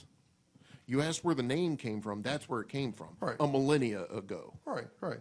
So today, as a witch, nobody comes to you for leadership. But in 1990, nobody when you were came, in this. Yeah, the people that came to us then were looking to see what's beyond, or and Prophecy.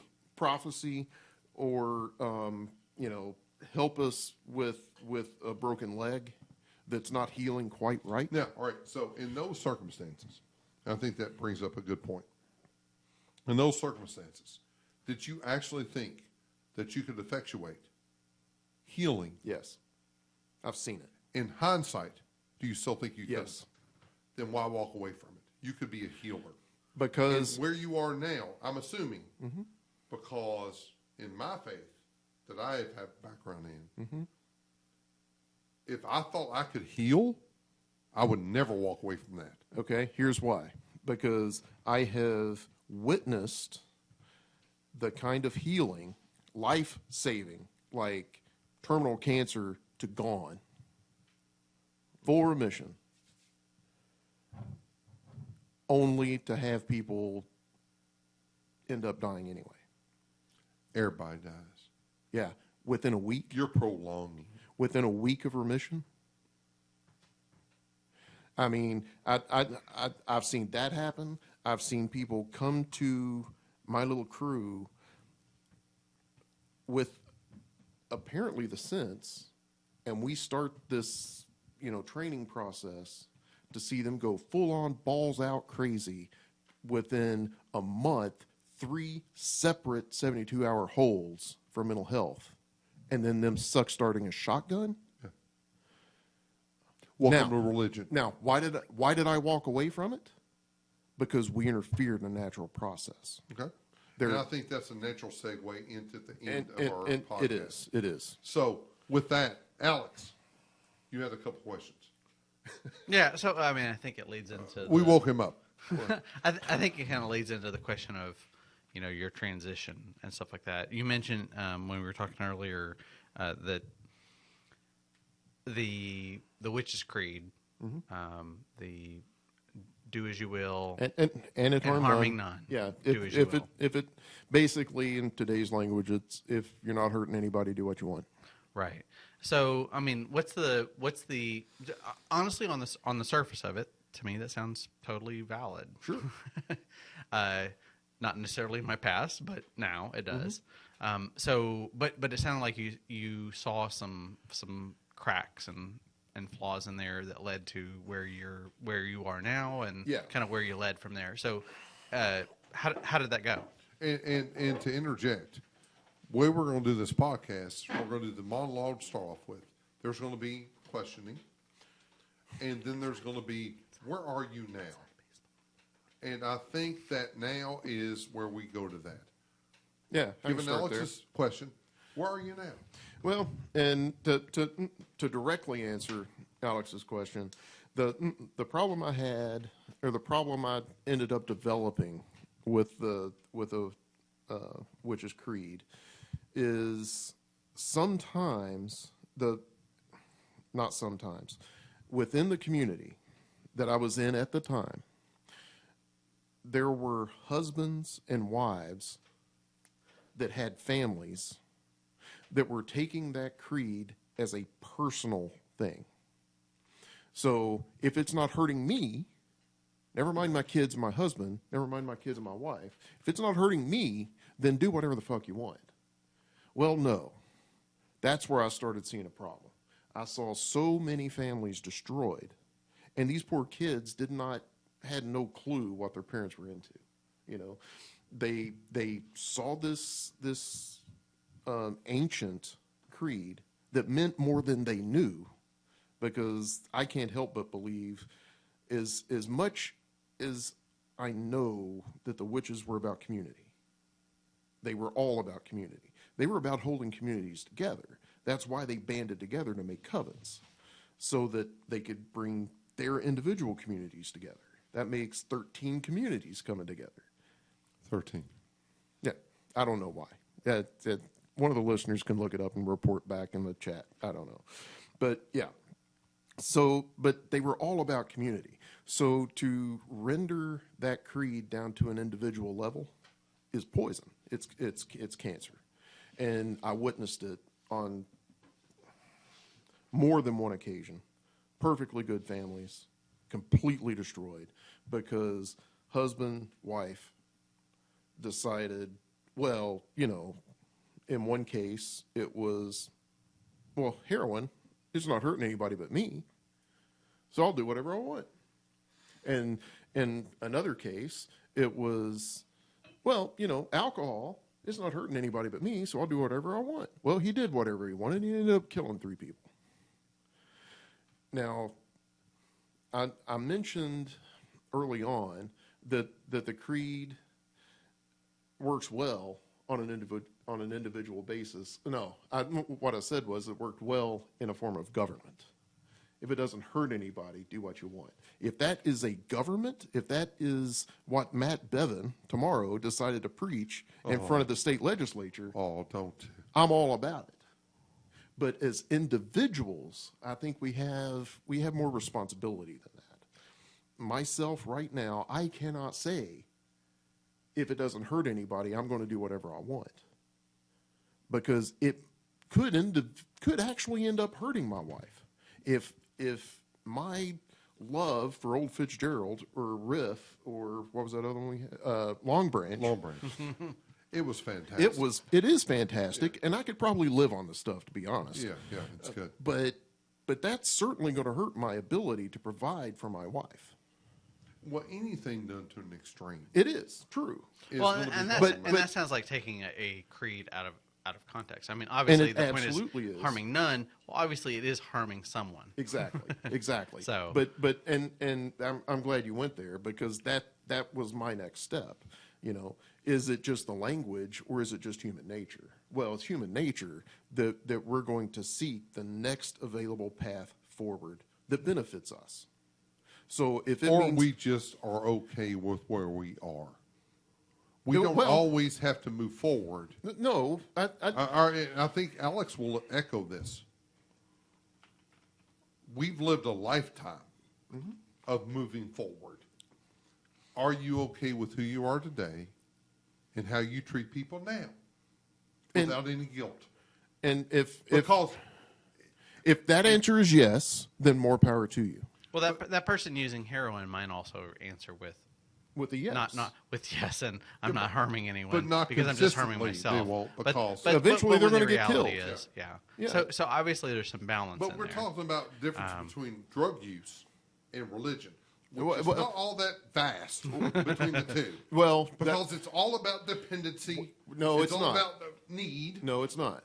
And deliverance. When that's my own personal.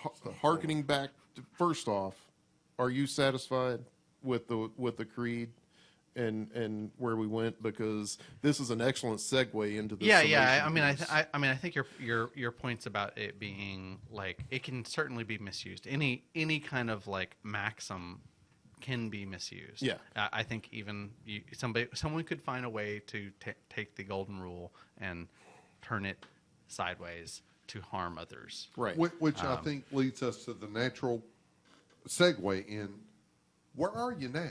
Right. All right, because we've spent now a long time on where you were. Right. Who are you now? Where are you now? In 5 minutes. That's not hard at all. Let's shoot for 10. Well, we started with one sentence, so right. Yeah, right. I mean, I'm giving you a little bit more, just a tad. Let me. And now he's now like, I think he may be pulling up his bank account. He is pulling up his bank account. Yeah, I can't use this damn thing. Anyway, thank you, Old Fitzgerald.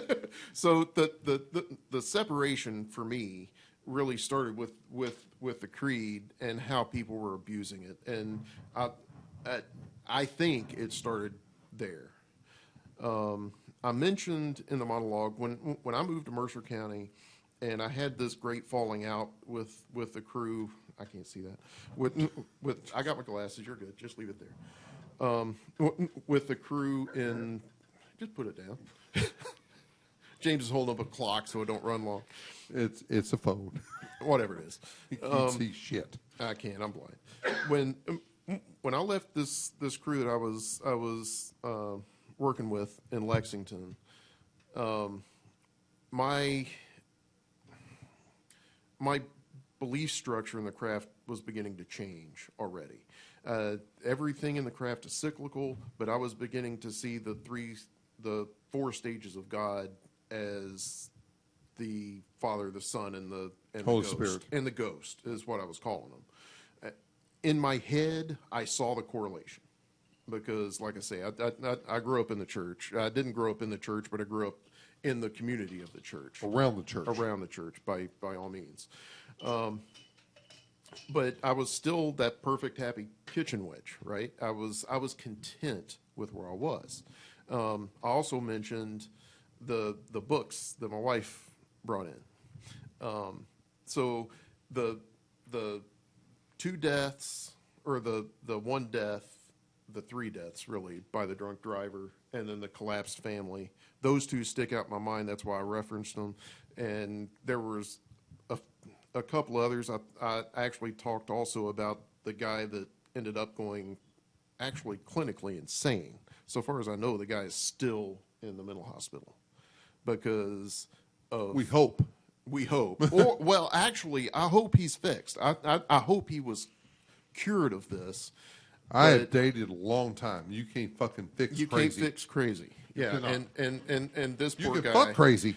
This guy You was can hang crazy. out with crazy. You cannot fix Yeah, crazy. This guy had significant issues, but still, strange things happen.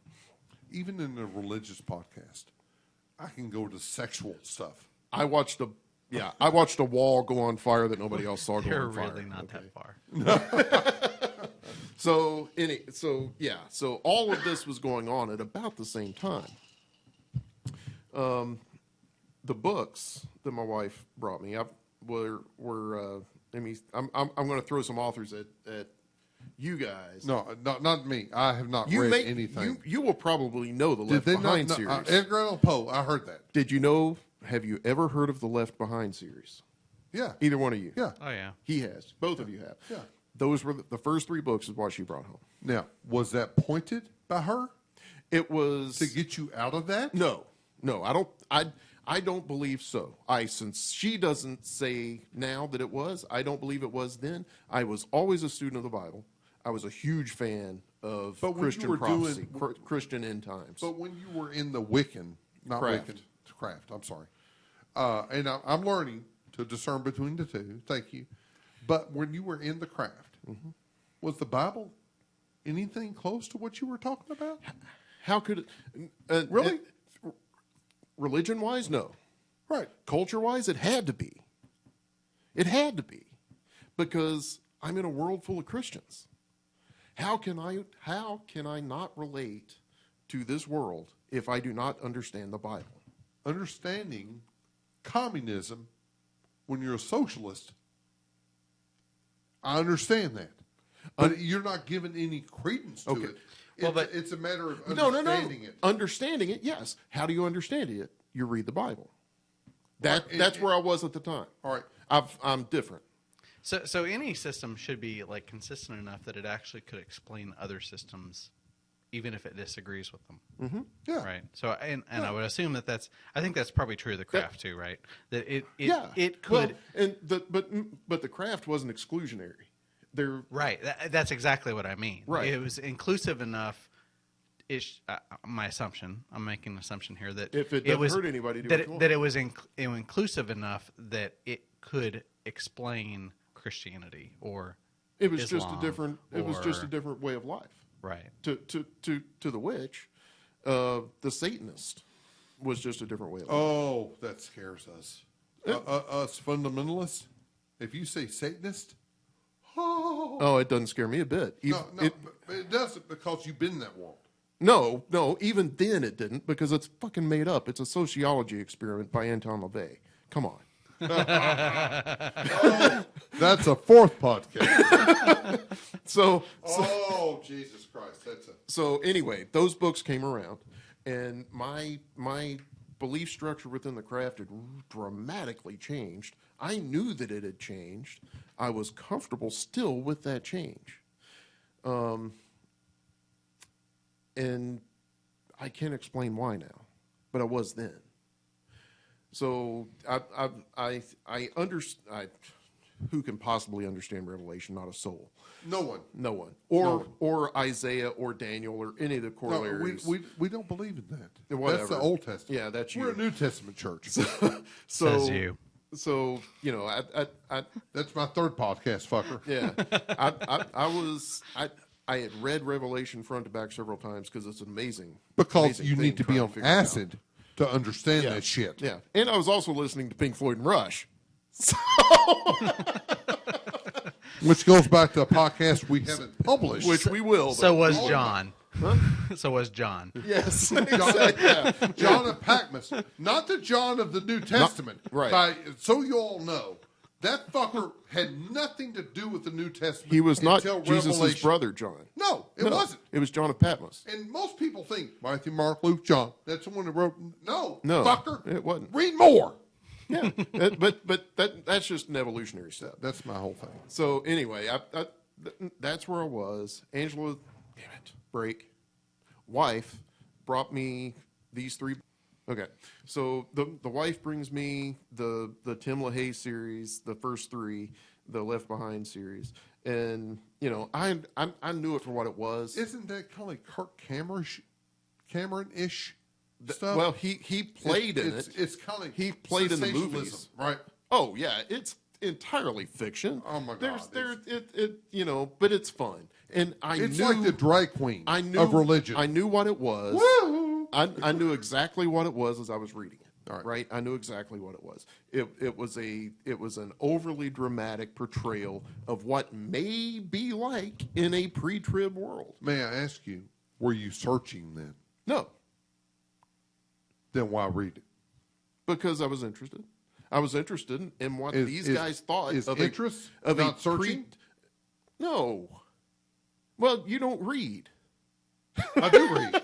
Okay. I research. I don't read. Right. But what drives you If to I'm research? not interested in something, I do not research it.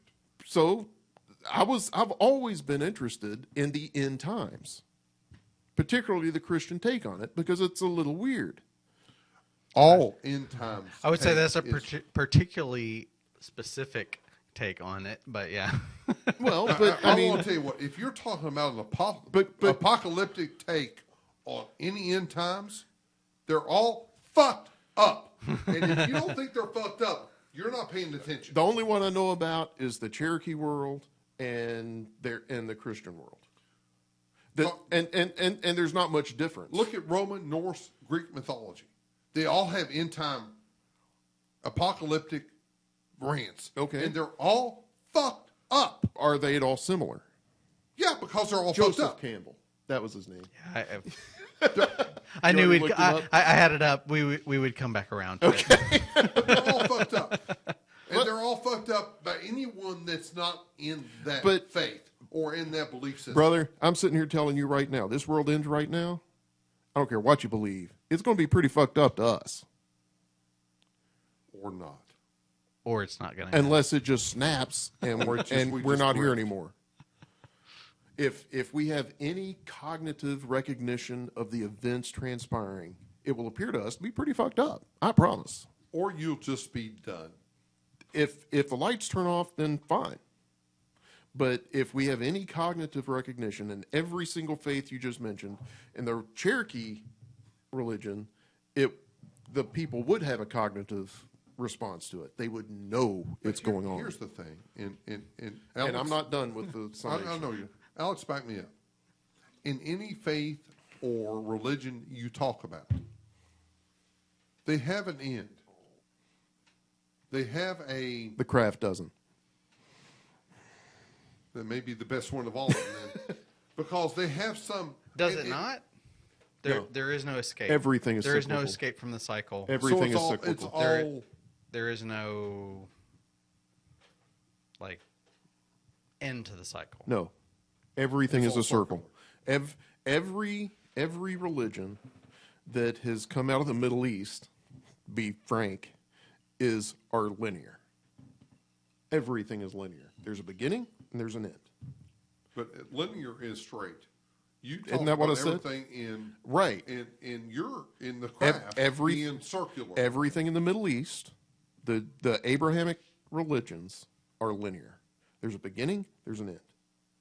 In all of the tribal religions, it's circular, except for the Cherokee and the Iroquois. And the same may be true for some of the, Chinese and that kind of thing. But in Western Europe, let's just go there. So in Western Europe, it's circular. That's going over water. Well, right. Except east, east of Mount Sterling. Everything is circular. Nowhere near Hawaii. Nowhere near Hawaii. Why you got the dog out on Mount Sterling? I'm just saying. Because you're the one that said. Maybe Winchester. Maybe Carlisle. It could be I'm just Owensville. saying, Owensville. Yeah. Maybe Frenchburg. I'm just saying. But there's a dramatically different way of thinking when you compare a religious system based on a straight line with a beginning and an end versus a religious system based on birth, renewal, and death. And it's just a dramatically different way of thinking. So in 5 minutes, Okay. where are you now? I am now a wholehearted, without any reservation whatsoever, follower of Jesus Christ. Now, I don't go to church. I haven't darkened a church step since 1999. And the reason I don't do that isn't because I'm better than the people in those churches. It's because I don't. And this Find is value? no. Just hush for a second. This is No. The earlier part of the podcast, I was supposed to hush. I will now talk. okay. Then I'll ignore you and say my piece anyway. I am just as corrupt as anybody else out there. My only redeeming quality is that I know it. I am broken. Without my commitment to this Jewish carpenter, I am hopeless. Entirely hopeless. And if not for some sterling examples of what that Christian life means, and the guys of my father-in-law and his dad and my brother-in-law And other people And- you've and- interacted and with other in people. in your path. Yep. And we've talked about some of those guys. Exactly. And even with their failings, my where I'm at today is that guy. I'm not the guy that's going to beat you over the head with my Bible. I don't care what people believe right now. What I would hope is that at some point everybody comes to a saving faith. That's what I would hope. But it's not my call to make that happen. My call is to be here when people fall. That's my call. And if people are having a hard time dealing with shit, call me. I'm here. If you're having a hard time because the wife left, or you're having a hard time because a dog died, or you're having a hard time because your date's late, whatever it is, let me know. Because in my study of this book, this wholly man-made, contrived book of letters and old ancient mythologies that we call a Bible. What I read in there tells me to be about community. Doesn't tell me to beat anybody up. Doesn't tell me to condemn a soul. I can't save anybody. Everybody on this rock's just as equally condemned as I am. But there is a way forward. And I have been through some hellish dark times, fellas. I got to tell you, the only thing that has kept me from putting my Glock in my mouth or my shotgun in my mouth is knowing that there is a reward after all this. This is not it. This life sucks ass. And I may be a pretty foul-mouthed fucking Christian. You are. But I've heard you. But and I will say from my vantage point, and Alex can speak to this in a moment, good on you. I mean, that's a wonderful perspective coming from where you started in a rural Kentucky. I don't want to say superstitious related, but you went to church kind of because it was important and because you were supposed to. Right. And you had no basis of faith in why you went there. Right. Right. You just went there. It didn't matter where you went. Just as long as we went. As long as we went. It's Easter. I- We got to put on our good britches. And put the dollar in the plate. Yeah. Right. That's it. And then it's Christmas. Put on, get them good britches that. Yeah. You know, that's what it was. That's what it was. But now you've evolved. A bit. Right. I mean, it's been a 180. It's been about the 720? I've been around the block a couple of times. Math. But from my perspective, good on you. You know, I mean, Yeah, it's because not me, if you so. get to the place to where you are receptive and supportive of the lost, Yeah. of the needy, of the broken, And that's what people should be. and that's the Jesus that I read about in my Bible. You know, the Jesus that I know. God, we're gonna have a little church up in here right about now. Oh Lordy, the Jesus that I know isn't going to condemn somebody because they like somebody the same gender. That's the gays.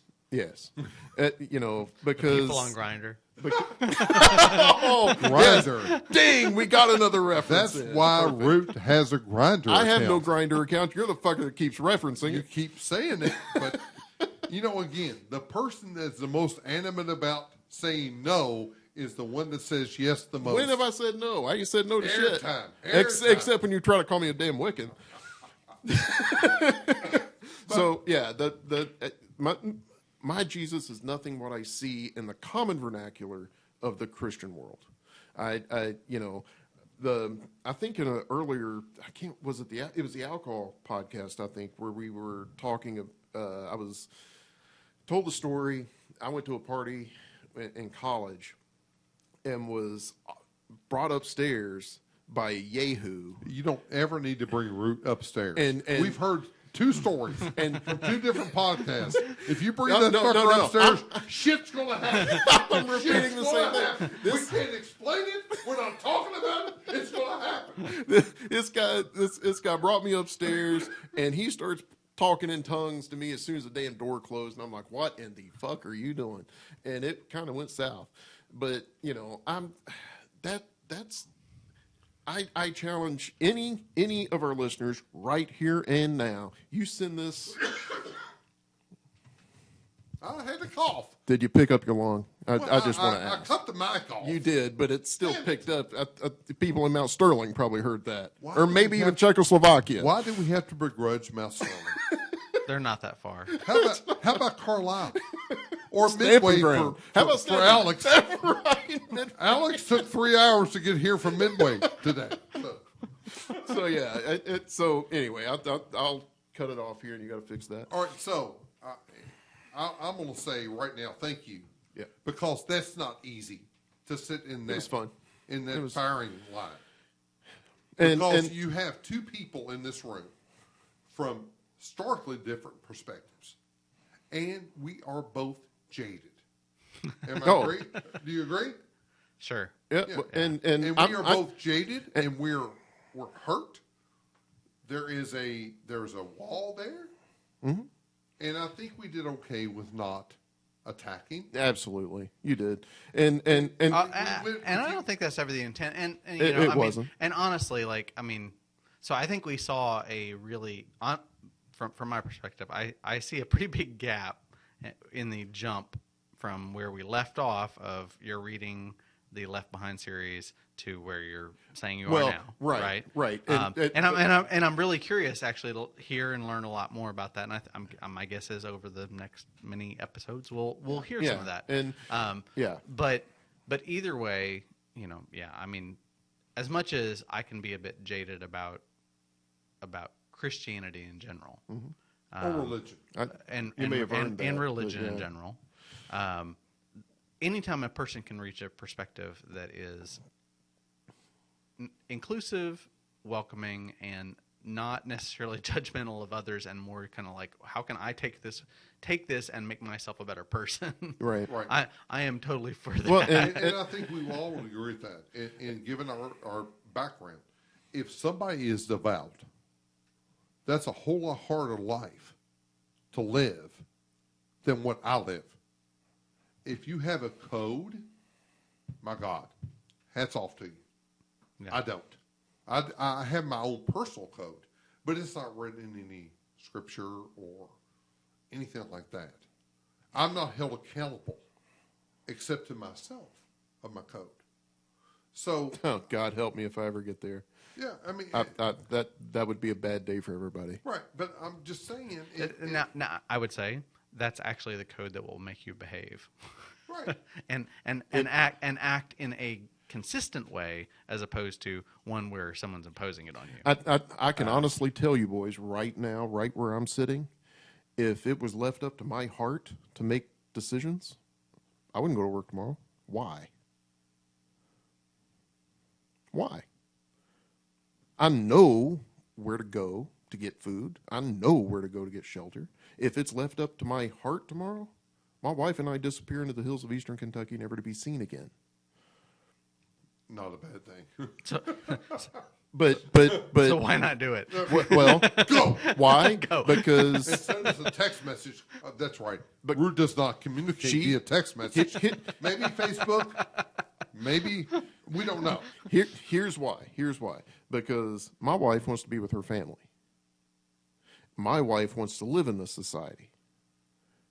So my job, But it's cool that you're like, my wife. I don't want to.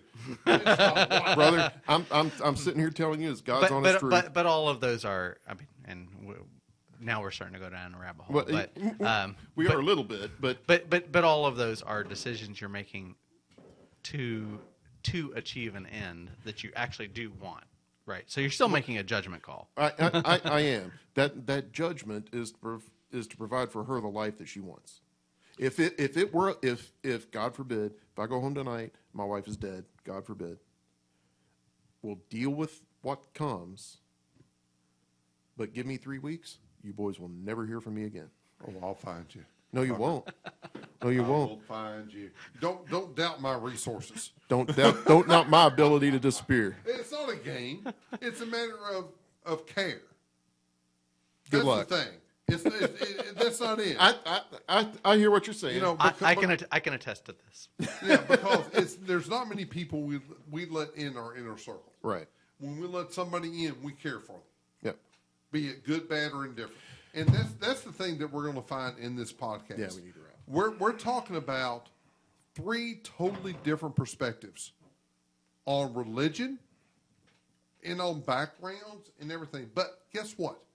Those 3 perspectives led us to this. Yep. 3 guys sitting in a basement talking about stuff that matters to them. In the middle of the week, Right. grown ass men Yeah. hanging out together. And In a you know basement. What? Because guess what? The other 2 of us had questions that we had never had answered. Oh, and you still have questions. Yeah. But that's the great thing. And I Yeah. hope that Thankfully, none of us can be summed up in 2 hours. right. Right. But I hope that helps somebody Yeah. that has dealt with somebody or somebody or is thinking about doing something that is, hey, that's not what my norm is. Yeah, and that's one thing that as we go through each of our perspectives here, you're going to find this stuff on some kind of venue, and within that venue, there's going to be a link to some place where you can talk about this shit. If you have any questions about anything I've talked about tonight, where I'm at, where I came from, hit us up.